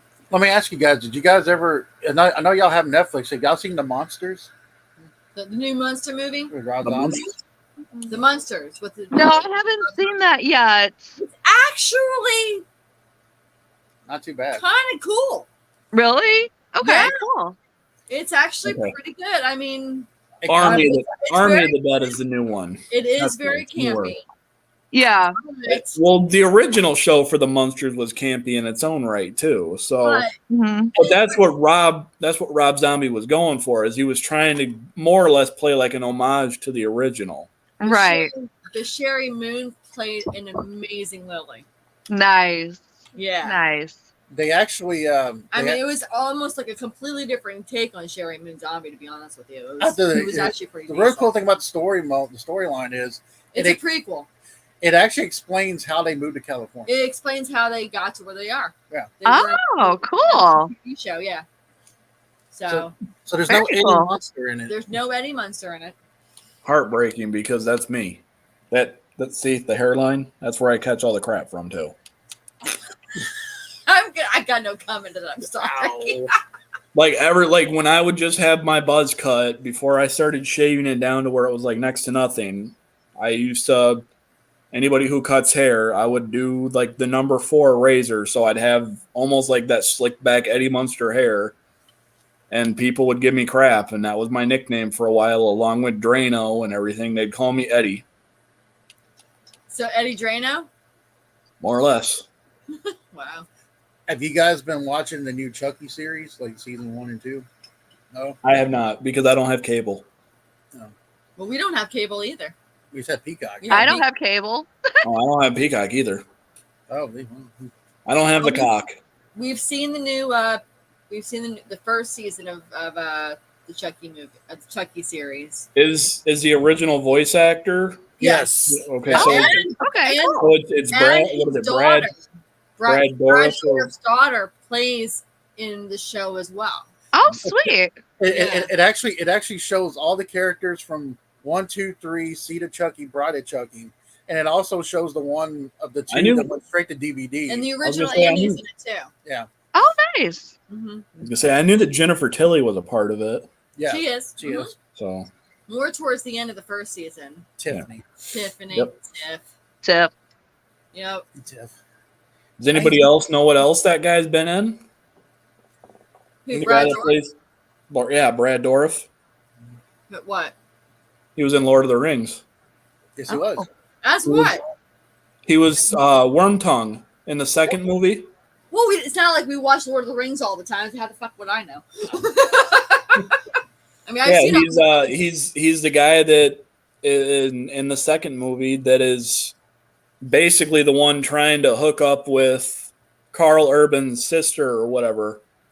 When the king is all like, "Oh, I'm old and decrepit," and somebody else is kind of running the show. That's Brad Dourif playing that character. So I did not know that. he plays a character that you really love to fucking hate too. So he's been in quite a few things that you would never ever actually guess too. But because he's played the good guy in a few things too. I know the clowns scare you, Mike, but what scares you, Becky? What scares me? Ooh. Anything demonic, like that truly terrifies me, because you can do campy, you can do stories, you can do gore, all that stuff, but you factor in stuff that's like evil and demons, and that scares the shit out of me. That just terrifies me, and I don't know why that is. It's like, holy shit, like this is like documented real shit, and based on stuff that's happened within churches and things like that. I'm like, okay, that's terrifying. That's terrifying. So, with that in mind, Poltergeist original or remake? Original. Did you see the? Okay, because the remake is very demonic, in my opinion. I thought so, and I thought like they're cheesy at the very end. I'm assuming everybody's watched it, but at the end of it, where there was like oh, look at all the trees, and the family just scatters, and so. Now let me ask you something. Have you seen The Exorcism of Emily Rose? I have, and that was like the court case, behind what actually happened, and they were trying to prosecute and everything. So. It's that bar. It's that barn scene when she goes one, The 2, 3, barn 4. scene's actually kind of. I'm not gonna say it freaks me out, but I'm like, wow, that's a little bit too. like realistic for my Right. comfort. I mean, because I genuinely believe that things like that have actually happened to people. I think so too. And that's why I'm like, Yeah, Now, I get it. if you ever see The American Haunting with Sissy Spacek, that's basically based off the Bill Witch here. what was that called? American Haunting. An American Haunting. It's got Sissy Spacek and Donald Sutherland. and Donald Sutherland. Oh, really? No, I haven't seen that one. Yeah. That might be like a. No, it's a. Is it okay? Because I thought that maybe that would be like a non-mainstream movie. Okay. It was Now I have. What'd you guys think of Wolf Creek? Did y'all both see Wolf Creek? Or? It's been a while since I've seen that one. That was more of like an independent underground film in my opinion. Now I can tell you one thing that kind of might creep Mel out is when you ever see the first ever like. The Hills Have Eyes. Like Ugh. Eyes. Wrong Turn did it for me. hillbillies. Yeah. You know, I like. Oh yeah, because that I like the people wrong like that Turn exists, movies to a man. degree. To a degree. When I first saw the original Wrong Turn, I was in a movie theater all by myself. I was up in like the very top because I was at that time, with an ex, and he was working at the movie theater at the time, and I was like, I'm just gonna go see this movie because he didn't like horror movies, and I did. And I'm gonna give this a shot. And when I was watching it, I was just like, holy shit, I wonder if these things actually exist. I mean, it scared the crap out of me. I mean, I didn't make it obvious that I was scared, but I was like, damn, these mountain men are creepy as fuck. And I think sometimes that's some of the things that actually kind of freak me out the most is it like something like those movies. Yeah. To a degree, are things that can really happen. Things like the Hills had the characters from the Hills Have Eyes. They may not necessarily look as kind of fucked up as they are, or the characters from the Wrong Turn series, but there definitely are. There are people that are that. They live out in the sticks and they hide out in the. Yeah. And if somebody goes disappearing, nobody ever thinks to go looking for them out there because nobody thinks that anybody's out there. Yeah, nobody thinks that there's anybody in there. In 2006, I went with my friend. We went to a Transformer convention, BotCon, and we were in the middle of nowhere in Kentucky. Stopped at this McDonald's. I saw a couple of those people, and it was like. But did they have like one eye? Yeah, one dude had one eye and one tooth, and that was it. I mean, it was kind of like, and they saw my hair was spiky at the time. His was long hair. They're like, "What you do with your hair, there, boy?" But the and crazy thing is that I kind of live for the idea of. When you hear banjos getting louder, run the opposite way. Exactly. I got that biscuit there. God. Yeah, cheddar. French fried taters. Fried taters and cheddar. Hey, there's nothing wrong with fried taters and cheddar. What are you talking I know about? it's not. I'm trying to lose weight, and here we started talking about food. Now I'm fucking hungry again. I know, right? I haven't eaten since lunch. I'm hungry. Oh, okay. Those two brats that I ate before we went on the air is the only thing I've eaten all day. You did such a good girl move with it. Thank you. Yeah, it's just.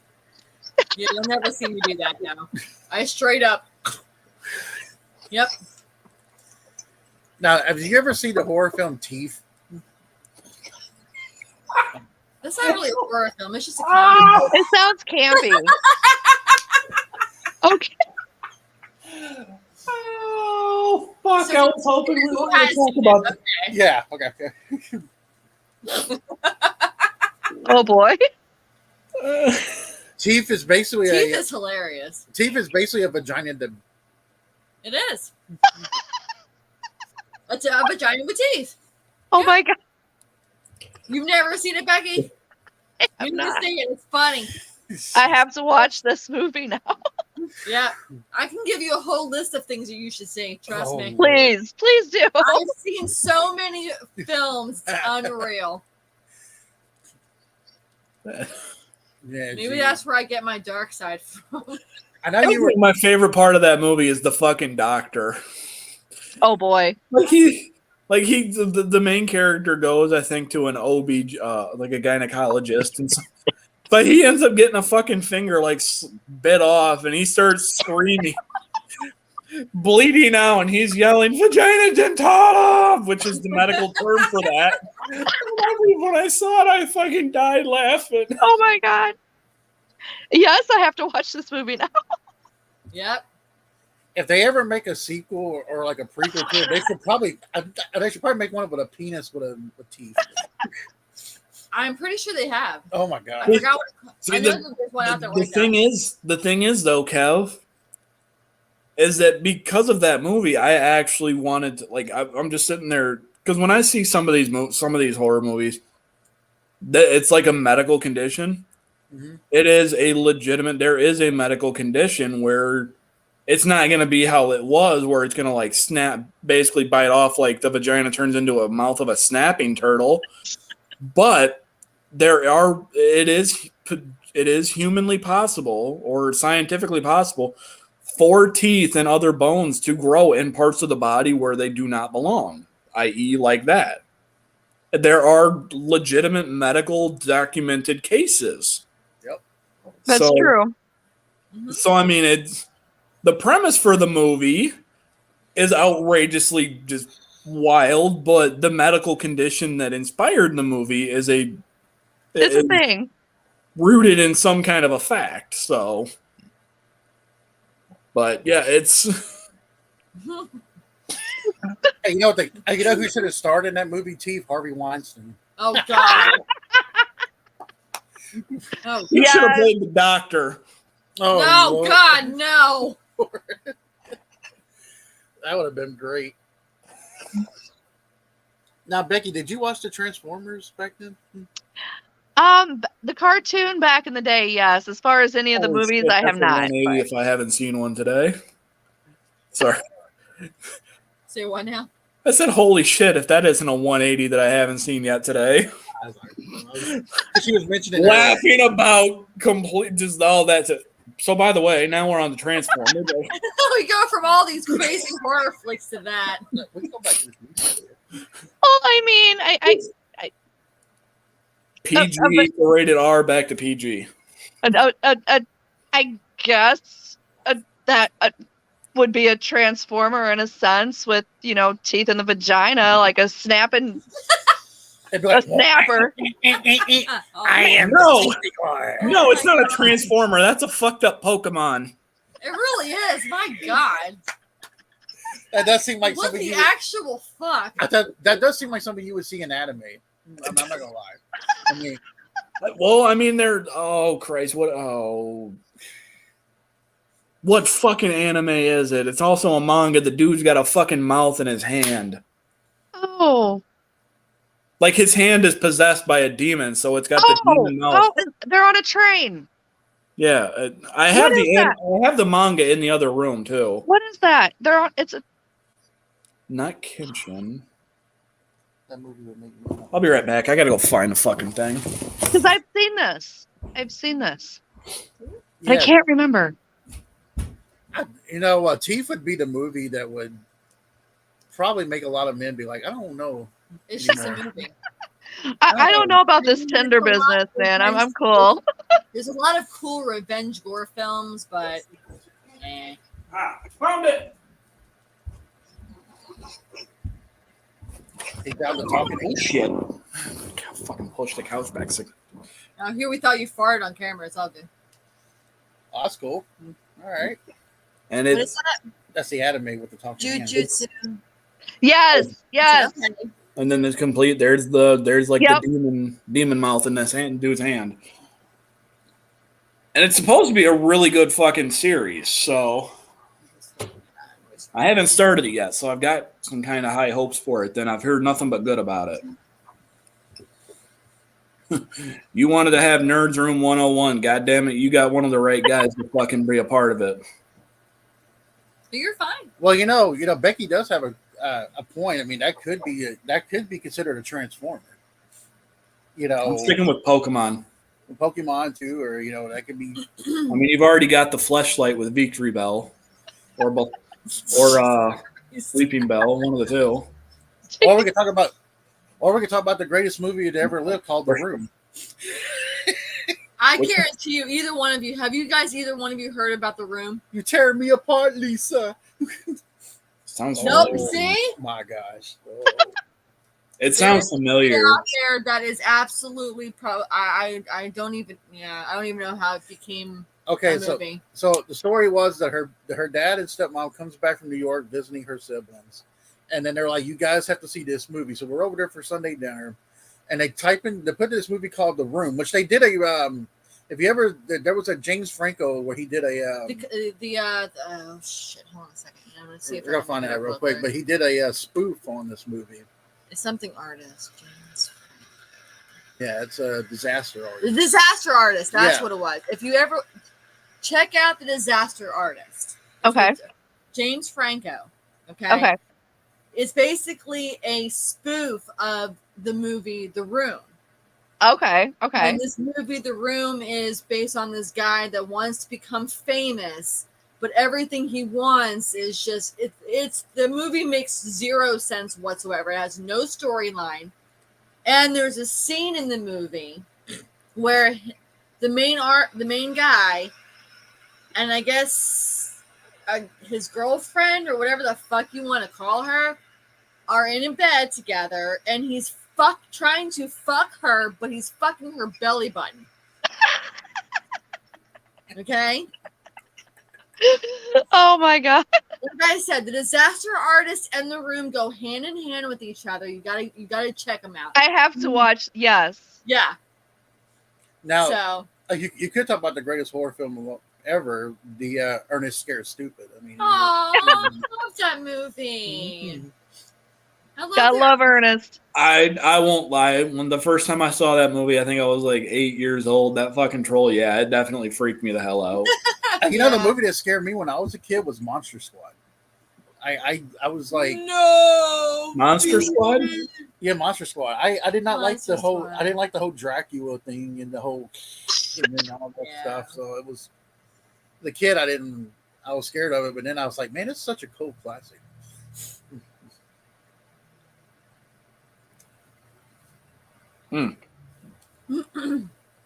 But then, I mean, that's there's one movie that I can never remember the fucking name. I only ever saw it once, and it was I don't know if it was the Monster Squad, but it definitely was. It was something that was out there for a fucking like kids Halloween monster movie, and it had like I can't even remember the premise of it. I just remember some of the characters. Like it had a guy who was like looked like he was half ogre on one side, and then he was like a rock star. So it was like he was like the inner monster was coming out. Then there were two different characters. It was like half and half woman, half man. And then at the end of the movie, they're split off into their own two separate people because it was like a movie within a movie thing. But I can't fucking remember the name of it because I have not seen it since I was like 6 years old. And it literally came on around the same time as I would watch like Ernest Scared Stupid during the Halloween season. And I'm sitting here watching and I'm like, why? Why can I not remember this damn thing? Because I believe one of the characters in it is the guy that plays like the caretaker in the second Scary Movie. He was supposed to be like the asshole bad guy, the antagonist. Mm-hmm. And I'm drawing a blank on the actor's name, but it's Chris Elliott. Yeah. It's like, grab my strong hand, that dude. Yeah. He plays like some like evil fucking like doctor who's like trying to just, like his only goal is to like kill this one guy or something. And it's not even like one of the actual main characters. It's like a secondary character he wants to kill. So I wish I could think of the damn name because at first I thought it might have been Monster Squad. And I'm like, maybe that's it. Finally. And I've finally found. No, I was fucked.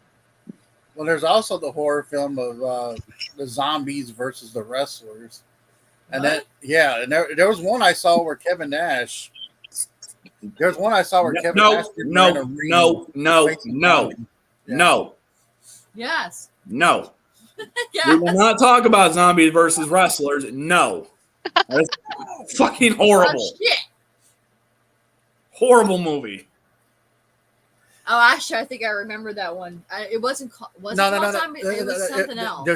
That's another one, but there's another one I saw where Kevin Nash and I think Rosemary from TNA is in this one too, where it was called Monster Brawl, and they were like dress like characters in a fucking ring. And Monster Ball, that's what it was. Oh my That, god. yeah, because that I remember that one too, and it's basically all the like the iconic monster movie, like Frankenstein, Dracula, and that stuff. Yes. Like it was a battle royal, like almost like a Royal Rumble kind of thing for the monster movie. Like who was the best monster movie character kind of shit. Also a crappy movie. I'm actually going to ask you guys this question. I'll start with Mike on this one. What is the worst movie you've ever seen? The worst movie I've ever seen? Yeah, in your opinion, the worst movie you've ever seen.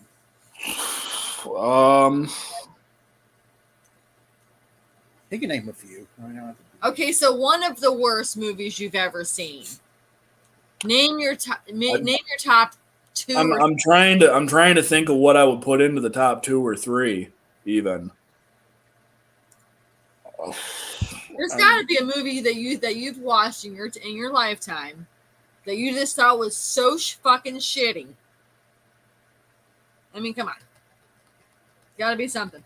And that's the thing is I'm trying to go through, like I've seen millions, it's thousands if not millions of movies in my life. I mean that used to be my Saturday, would Friday, Saturday, and Sunday would just be nothing but just binge movies till down. Off the top of my head right now, no, one of the number ones that I would say at the time I thought it was great. Now I can't. I couldn't. I think it's one of the worst movies I've ever seen.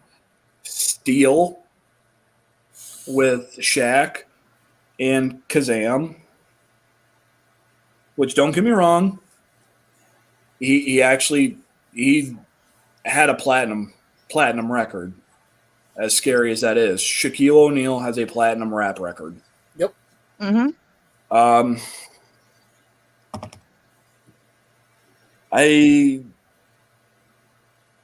Because usually the ones that are the really campy movies that people usually hate are the ones that I fucking love to death because they're so universally hated that I can't help but fall in love with them.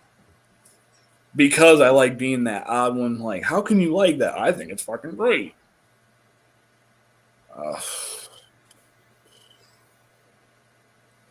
I can always go to Becky while you're thinking. Yeah, I mean, the only other one that's coming right off the top of my head are are from the two popular franchises. I couldn't stand Nightmare on Elm Street 4, Dream Child, or Jason Takes Manhattan. I think it was part 7 or 8 of Friday the 13th. Yeah, part 8, yeah. Something like that. Those two movies I can't stand. I just absolutely just yuck. Which is funny because the one that people usually universally hate for that is Freddy's Dead and New Nightmare, and I love those two. Those are the two that I love because it gives me a little bit of it's a little bit of a difference on the story. You get kind of a backstory of Freddy, and you actually get to see something that's like different for the franchise. Like it makes you want to see Freddy in New Nightmare. Same with Jason Goes to Hell. A lot of people give that one a lot of crap. I love that one because it's not you're waiting to see. You're waiting for that anticipation of Jason coming back out of everything and the build up to that. It's almost like getting that big WrestleMania match payoff thing for building a story to me. To me it makes it worth it, and I pop for that. I love it. But yes, I will try to think of a couple others. So let's move on to Becky for that one while I'm sitting here trying to jog my memory. One of the worst movies, and this is just my opinion, Jeepers Creepers. The original one? The first one? The first one. I'm thinking, what the hell am I even... I was laughing at it, but I just thought it was so bad it was good kind of thing. So maybe it's not like the worst. Honestly, and there was this one, The Cabin in the Woods. Cabin Fever? Oh, Cabin in the Woods. See, I liked that one because I liked the premise, because they turned it into a game. Yes, they turned it into a game, but just the way it ended, I'm like...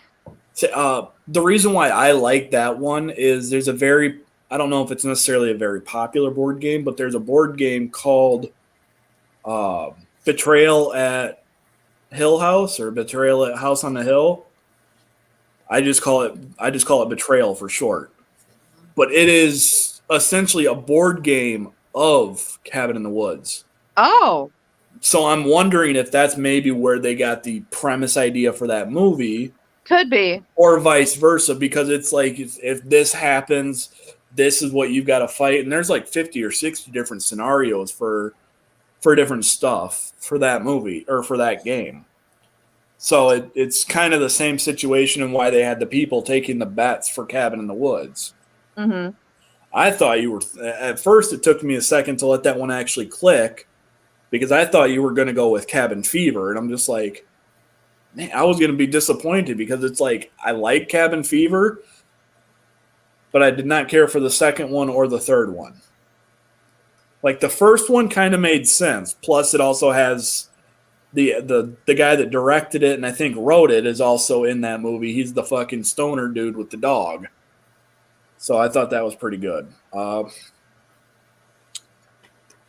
Shit, what was the other one? Oh, you didn't care for Jeepers Creepers. No, I did not. I don't know what it was about it. I was expecting it to be more Hills Have Eyes-ish, I guess. Yeah, and I understand that one fully. I mean, I didn't mind. I liked the first one. The second one, I was kind of eh. But then the third and the newest one, like I should have listened to Chris and Wyatt's advice and just skipped that. Yeah.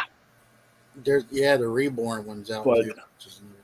But it was one of those that it's just like because, like I love the icon. Like to me, the Creeper at this point now is also another one of those iconic horror movie monsters. Mm-hmm.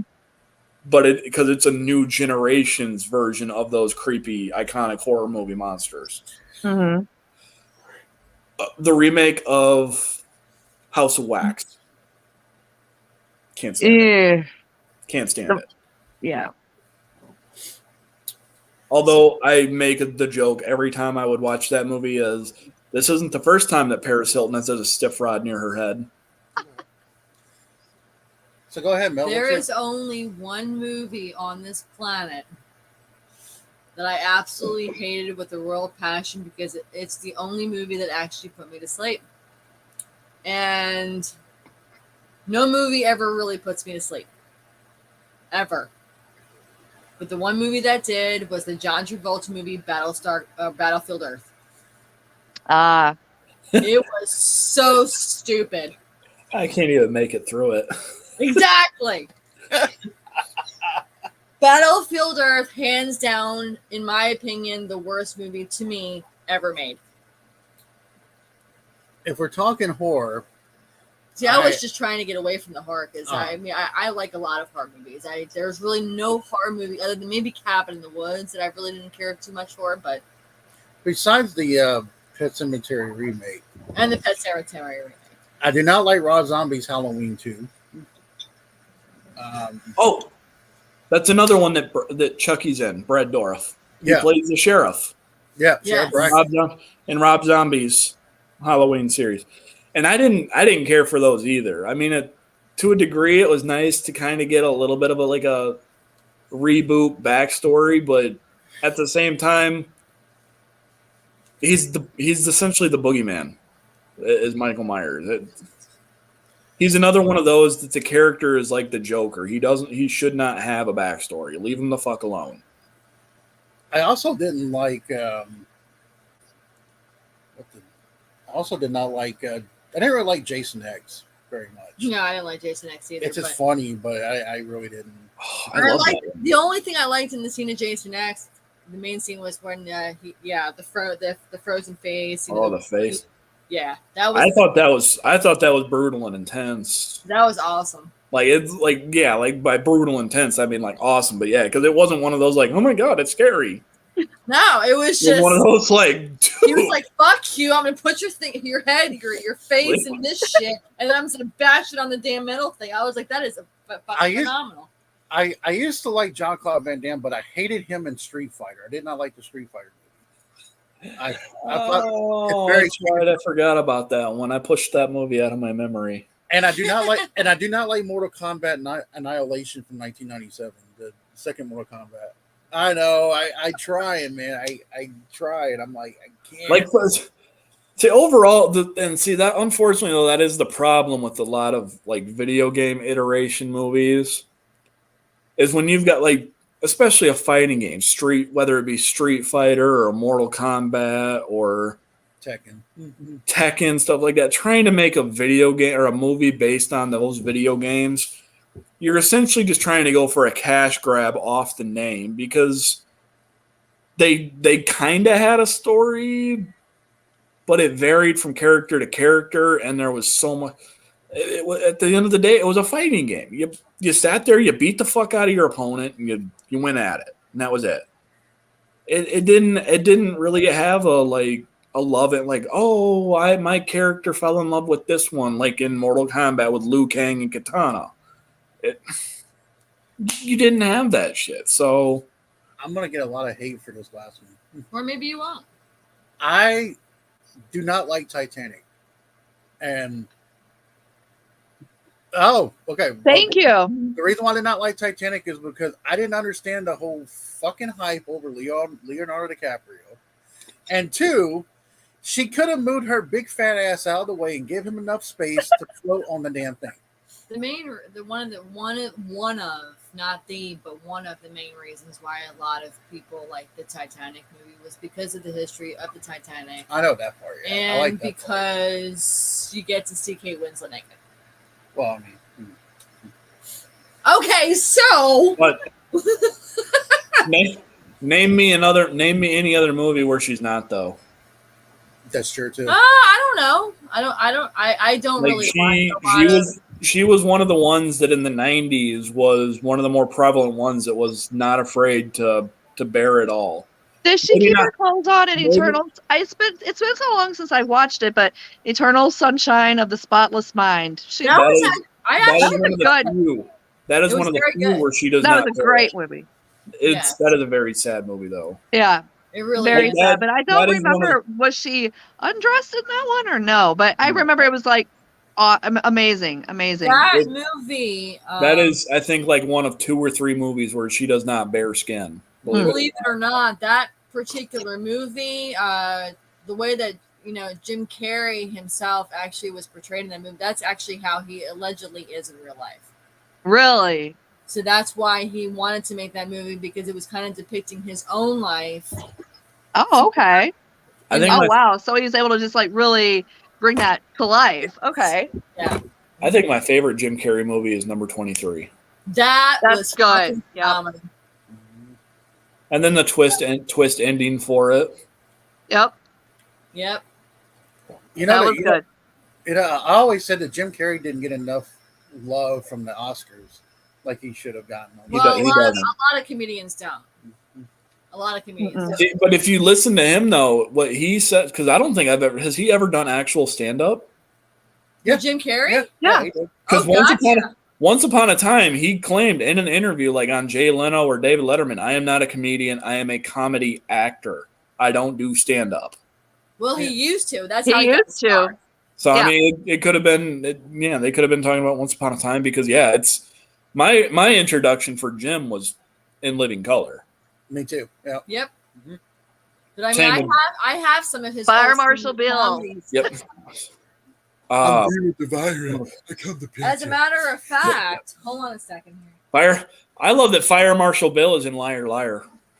Yes. This might surprise you, but there's an old VHS tape. Actually, there's 2 old VHS tapes that I have, and I'm going to show them to you right now. This is where he started. Oh, cool. The Duck Factory, yeah. Okay, Duck Factory. That's where he got his start, and then he went to this place. I forgot what it's called, but it's in LA. It's not there anymore, but it was near Capitol Records, because I've been to California. I've been to LA, so but yeah, very cool. I was kind of following Jim for a very, very long time, and so I got a little bit too political for my taste. So that's all. So I know you don't like Titanic. Why you not like Titanic, Becky? It was just too much. It was too long. It was that No. Now it's like the norm for movies to be that fucking long.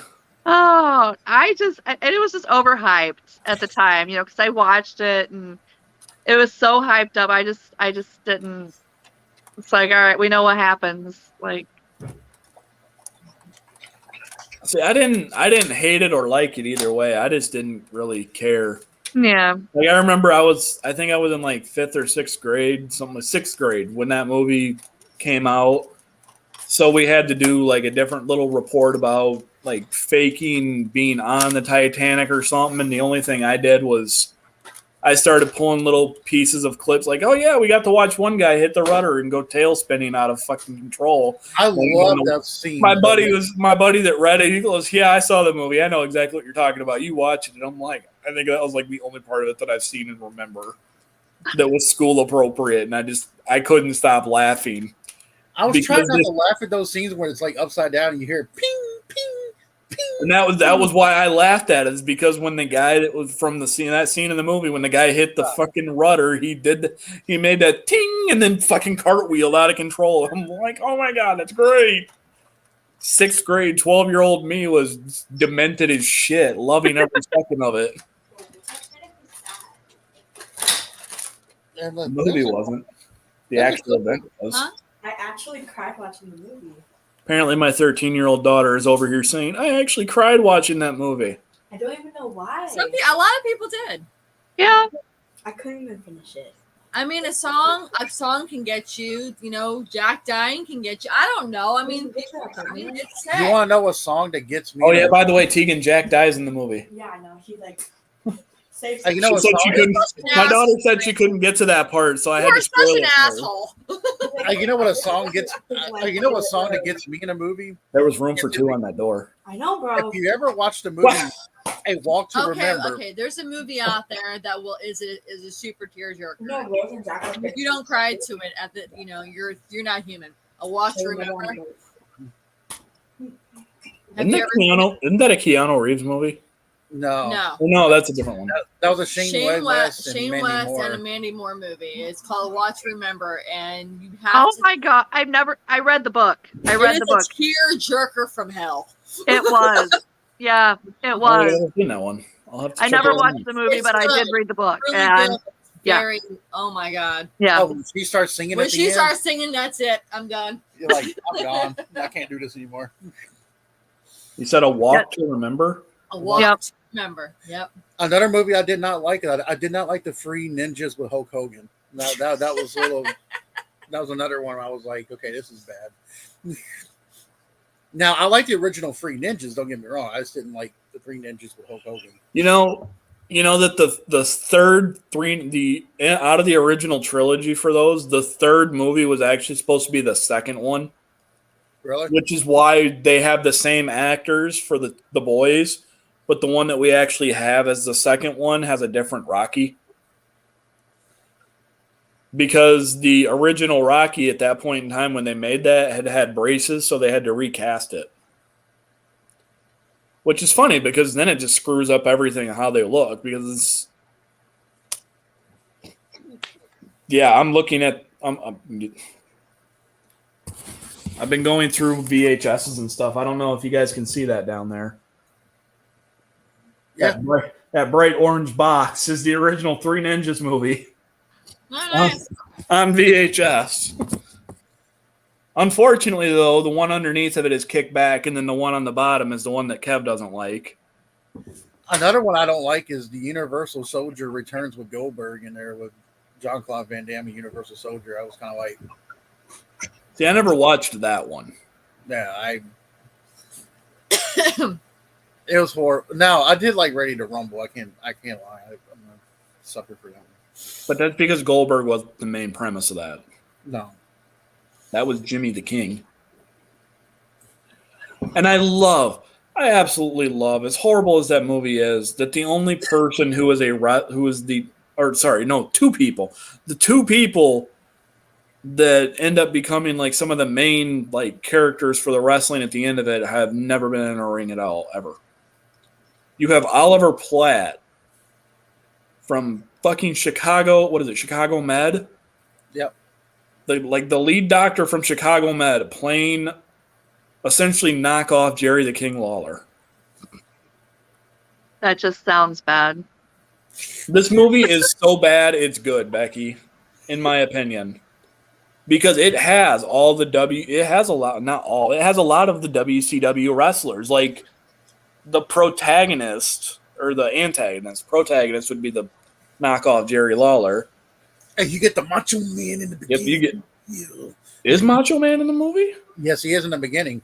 Yeah. Oh shit, yeah, because he fights with him in the fucking store. supermarket or the gas station. Yeah. Because in the outtakes, Oliver Platt actually connects with like a legitimate left hook on Macho Man because he goes, "Oh shit, I'm sorry." Like he actually punches Savage in the face. Well, I have to ask you guys this, since we're getting close to the holiday season. What is y'all's favorite Christmas movie? Die Hard.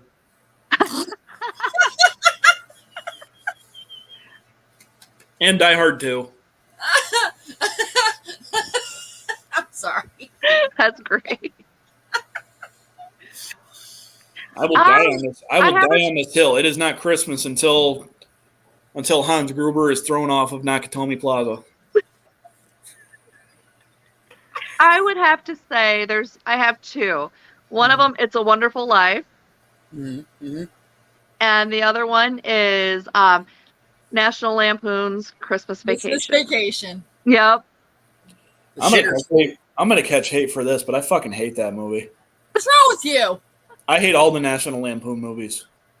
You don't like Cousin Eddie? What is wrong with you? You're not even a human. It's because I have too many relatives that are Cousin Eddie, which is why I hate them. So I've had to legitimately live those people, and I want to knock them the fuck out. Damn. Okay. What about you? I love the Santa Claus franchise. You know they're making a fourth one? Yep. On Disney Plus. I love A Christmas Vacation as well, and I also love the original Christmas Story. And there's a new one coming out. Yes, where Ralphie's the dad. Yes, I'm looking forward to seeing that one too. I wonder if he's going to shoot his eye out. I don't know. I know, but what's cool about it though is that the bullies in it too. Yeah. The one that he beats up on and pummels. You know, I have never seen that, and It's a Wonderful Life all the way through. I always end up falling asleep. Really? It's really, I mean, it's a 76-year-old movie, you know, it's very up there, but it's just a very good, it's a story that doesn't change. Okay. Yeah. I guess I'll reiterate that. I have never seen it start to finish in one sitting. Okay. I have seen the whole movie all the way through, at least for It's a Wonderful Life. Mm-hmm. But like 1 year I've seen like the first half, and then like a year or two later I'll end up falling asleep. You'll finish it up later. Catch the second half, but then by that point I'm like, I don't fucking remember what happened. Right. There is another horror Christmas movie coming out. If I saw a trailer. Jack Frost? No, it's like Deadly Night or something now. It's even there more. Was like a Silent Night, Deadly Night back in the 80s. It's a really weird one. And it was one of those odd Ronnie Howard's brother. Ron Howard's brother was in it, like Clint Howard or something. And it was just this really bizarre, messed up movie that was on, like one of those USA Up All Night movies that come on. It was always on late on a Friday night or Saturday night, and you would just like. That's what Jack Frost was too. I have a few favorite Christmas movies. I do like Christmas Story and National Lampoon's Christmas Vacation, but I do like Gremlins. Yeah. I do like the Santa Claus. Gremlins. I love Gremlins. Yes, Gremlins is another one. Yes. I like Ernest Saves Christmas. I like I like Jingle All the Way because I'm a big Arnold fan, so I like Jingle All the Way. I'm gonna deck your halls, bub. Yeah, I'm gonna deck your halls. I fucking love that. That is the only line out of my movie besides "It's Turbo Time." I absolutely love. And I know Mel gives me grief for this. I do like the Hulk Hogan Santa with muscles. You know what? You know what? It's stupid, but it's actually cute. It's stupid but cute. It's But stupid but cute. You know, that is one that I have never seen. That is one of the few Hulk Hogan movies that I have not seen, and I have heard Those underground movies that you'll think is cheap. I have heard that the premise of this is that his character is actually pretty much how he is in real life, which is an utter asshole. But he ends up getting like amnesia or something, so he starts giving back to the kids and then like fighting crime. I'm like, okay. Another Christmas movie I like is Bad Santa. And I like That wasn't horrible, but I like the Home Alone 1 and 2. Yeah. You know, that's shit. That reminds me. Going back to way back, like a half hour ago, movies that absolutely hate Elf. I Thank you. I hate Elf too. Can't stand Ferrell. Same. Yeah. And that's exactly what it is. Like, It's him. It's I him. don't know what it is about him, but I cannot stand Will Ferrell either. He's just no. I don't even know if I want to see this movie with him and Ryan Reynolds called Spirited. I don't even know if I You know what? I wouldn't mind giving it a shot, but I just don't like. I'd give it a shot because of Reynolds. That's the only reason why I would give it a shot too. I That's do it. like Jim Carrey's The Grinch movie. Oh yeah, yes. I do like that one too. I have And I not like the seen. Christmas I have Carol. not seen the new animated one though with Benedict. I do like the Jim Carrey's Christmas Carol animated. That was cute. That was good Very too. good. You mean the Lemony Snicket one or no? No, A Christmas Carol. Yeah. It's an animated film. Yes. Okay. Yeah. Sorry. I'm sitting there. I was trying to think of like all the different just Yeah, his resume. His I know what resume you're is one of talking those that when you start mentioning it, it's like okay, then How can you not like a Christmas movie that has Goldberg as a killer Santa Claus? I fucking love Santa's Sleigh. Only And again, it is another one of those that is so to me it is so campy. It is great, just like the movie. It's not my. It's they have the Michael Keaton one called Jack Frost, but there is also two, a part 1 and a part 2. Mm-hmm. Jack Frost, where it is a killer snowman who is sprayed with like some kind of nuclear material or something, and he ends up melting into the snow and turns into the killer snowman. Then there's also It is so stupid. And then the second one takes place in like the fucking Bahamas area or something, some kind of tropical island. And it's so stupid because they're at this like tropic resort and somehow it starts snowing. Of course. It's like the Why middle not, of right? July. Middle of July in the fucking Caribbean, and you're getting like 8 inches of snow, and it's like Of course, because why not? no, exactly, of course, 'cause why not? nobody's gonna question this at all. They're gonna wake up on this beach resort and they're gonna go, God damn, it's cold. Why is it snowing? there's actually if you I told Mel that one of the Christmas decorations I would love to do in the yard is have like Krampus look like he's eating a kid, holding one kid. Yes. And just I had high hopes for that movie because of the story of Krampus too. When that movie came out, and to me that movie seemed underwhelming. Is there anything that you like absolutely loved Turtles. besides Turtles? Anime. Anime, turtles, Anime, turtles, wrestling. music. B-rate horror movies like the original Evil Dead and Evil Dead 2. Army of Darkness? I like Sorry. Army of Sorry, you can't even call the original. You can't even call the original trilogy for that B-rate. They're like C or D-rate horror movies, but they are so campy and cheesy that's what makes them fucking amazing. You want to talk about a cheesy movie? Jason and the Argonauts. Aragonauts, yes. Jason and the Argonauts. With those skeletons coming up there. Hey! That was a badass movie. I mean, you know. Now I want to watch some of these older, like 1940s, 1950s movies. Like I was just watching something the other day on YouTube about the story for the movie The Blob. And because I always loved that one growing up. That was one of my favorite old-timey horror movies. But now I also want to watch The Thing. The Thing was original. awesome. There's a original. list of movies that I need to watch. Have you Look me never up. seen? Have you never seen The Thing, Becky? The Thing. Yeah. I I want to say it's 1986 or 1987. It's got 82. want Oh, to it's say 82? that I may have seen it, but I'm not gonna say for sure because that was a long time ago. So I think I might have watched it. I'm not sure. There's two of them. There's a remake, which was in like 2011, I think. But the premise for that one is actually like a prequel to the original 1982 movie. Okay. So if you have an opportunity to watch them. Watch 2011 and then 82 back to back. Okay. Instead of the Okay. other way around, because the ending of the 2011 movie ties into the beginning of the 1982 movie. Oh, I think okay. they kind of pull a Star Wars. And they did that, and they did that on purpose. They said too for that movie.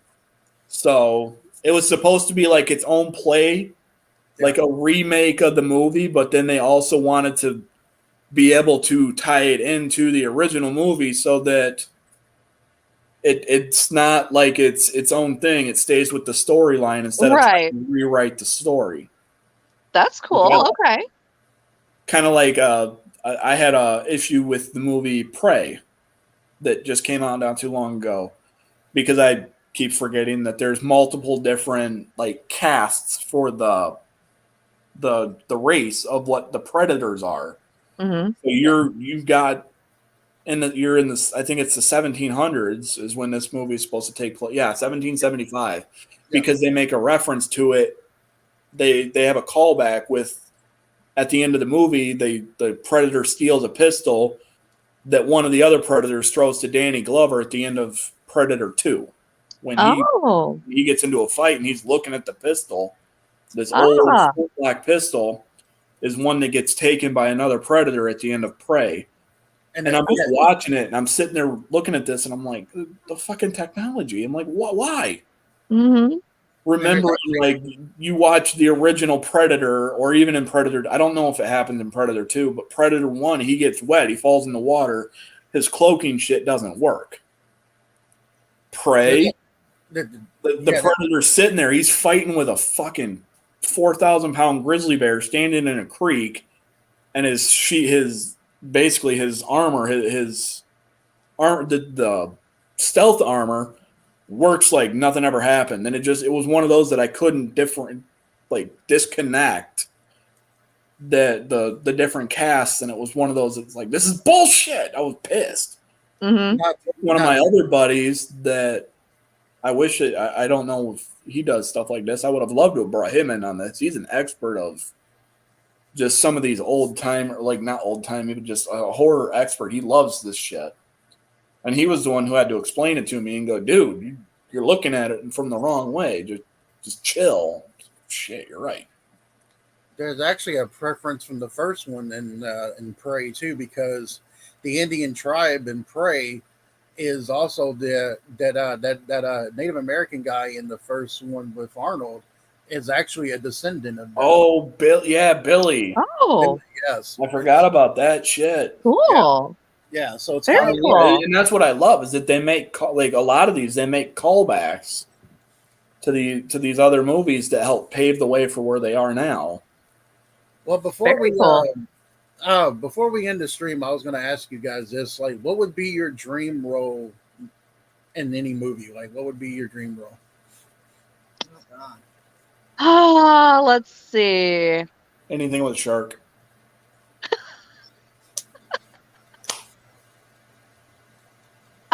To be like or Ving Rhames in the remake of Piranha.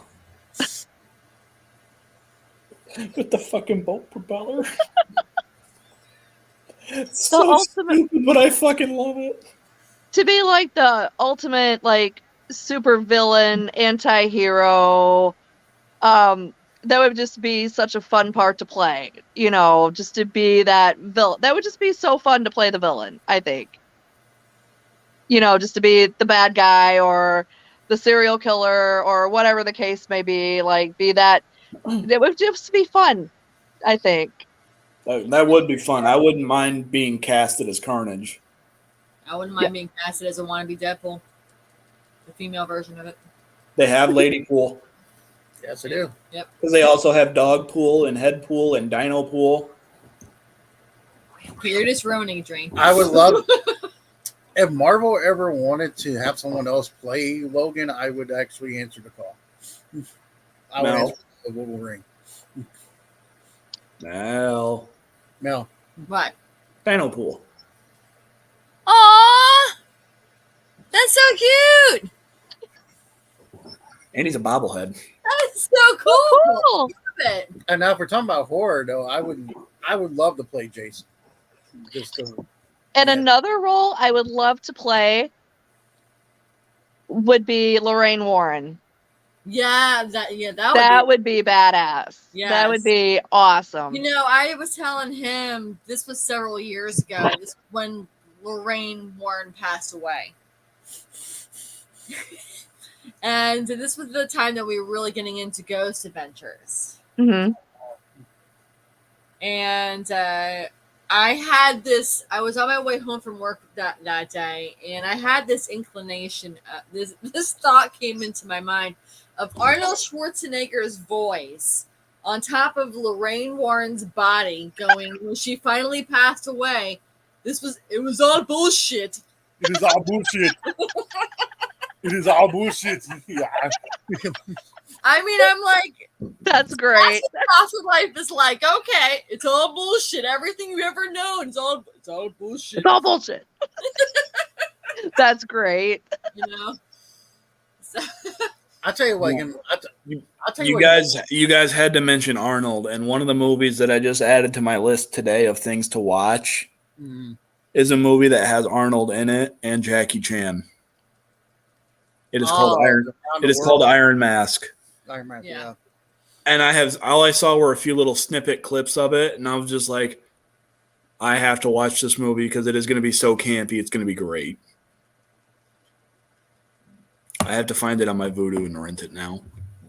My gosh. Actually, I think like everything we've ever learned about the paranormal, it was all bullshit.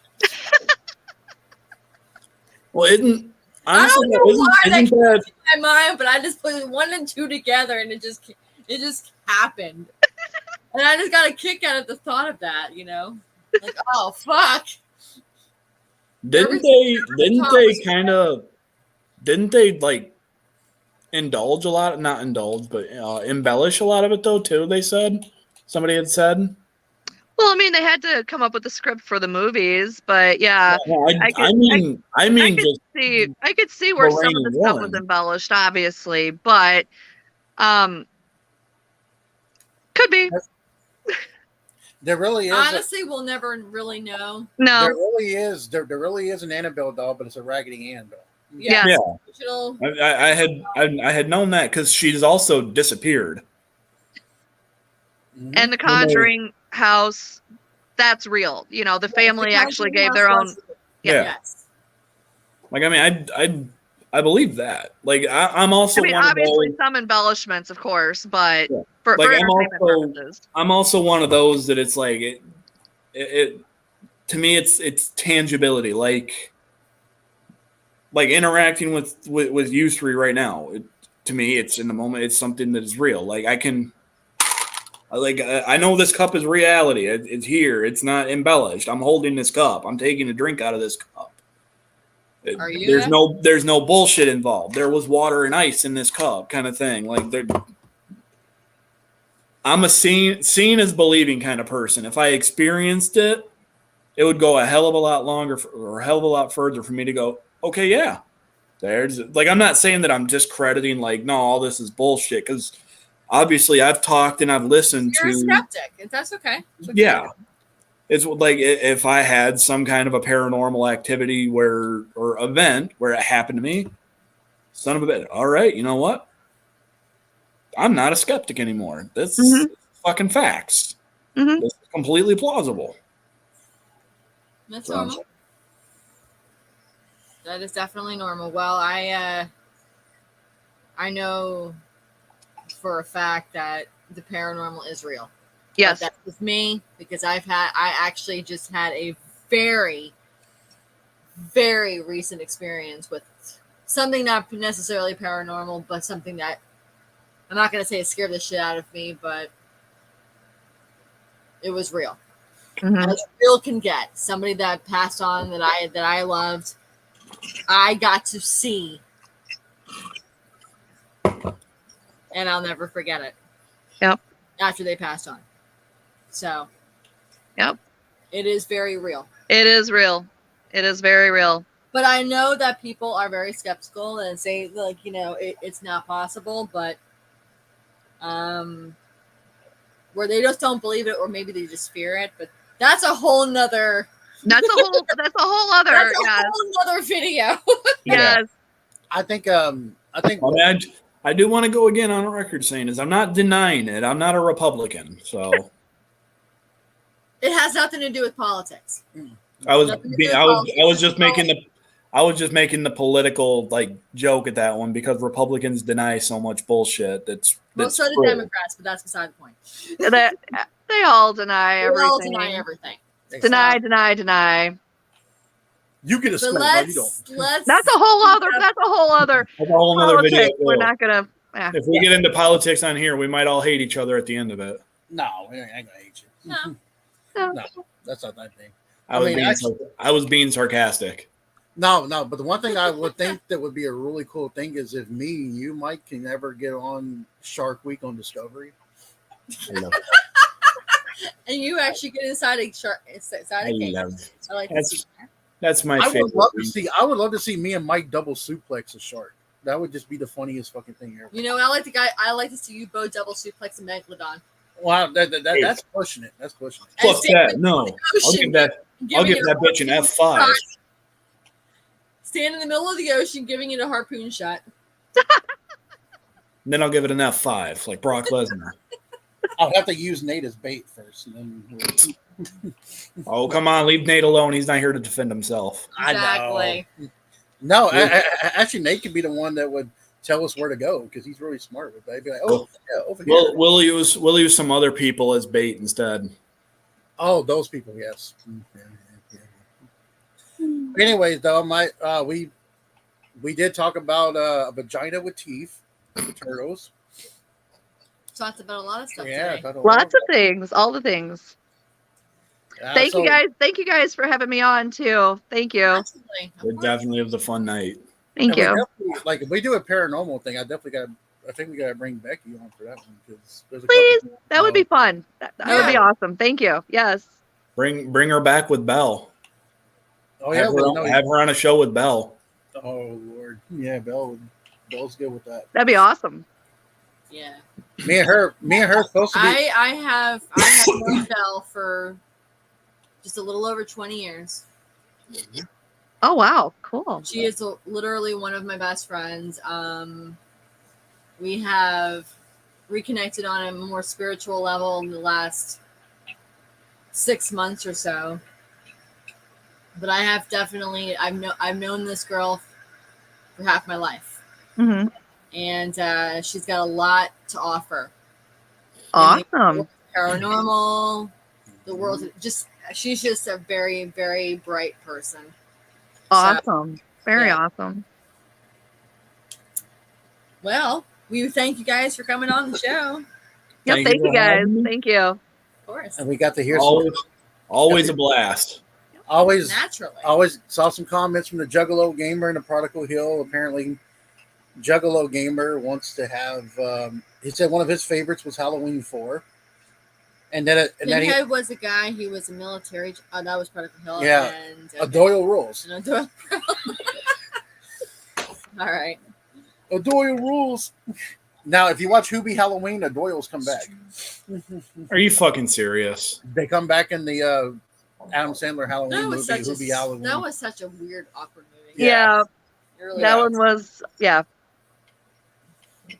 But anyway. Anyway, though, we appreciate you guys. Is this man at this point just making movies to see how long it's going to take before he gets canceled? I think he's going to see how long he gets canceled, probably. All right. Well, on that note, yes, it's been nice to do this tonight, and I got to be to the gym in 15 minutes. I have to eat dinner and then take the kid to work. So You Yeah, guys I'm take care then. I'm gonna go eat some dinner and then gotta get used to getting up at like 6:30, 7 in the morning. Yeah. 6. Good Lord. Yes. That's always a fun one. nah. Yeah, especially when you have to get up really early and like, hey, but the bright side is you get off midday, so you don't have to Early midday. early midday. So Oh, here comes the cat. Mittens. where's Mittens? You see Mittens? Aw. Ah, Mittens. Mittens. You say hi? Mittens. Yeah, they don't. No. Well, that is the look of get that camera out of my face, or I will Right? steal everybody's soul here. That is Yeah, pretty cat- much. That is how cats are. I was gonna Yeah. ask you, have you ever read the book? There's a book we found at Spencer's Gifts. It basically talks about how a cat's plotting to kill you with needing you. Like they figure out where to get you. How your cat is plotting to kill you. I've seen that. And every time she does something like that, I'm like, you're plotting and scheming, aren't you? This is how I die today, is it? This is how I die. Death by All right, mittens. guys. I might go. We're gonna go eat some pizza and probably go play with the pug and Cool. Well, you guys enjoy. Have a good night. Thank you guys again. Of course, Good night, Ashley, guys. too. Bye.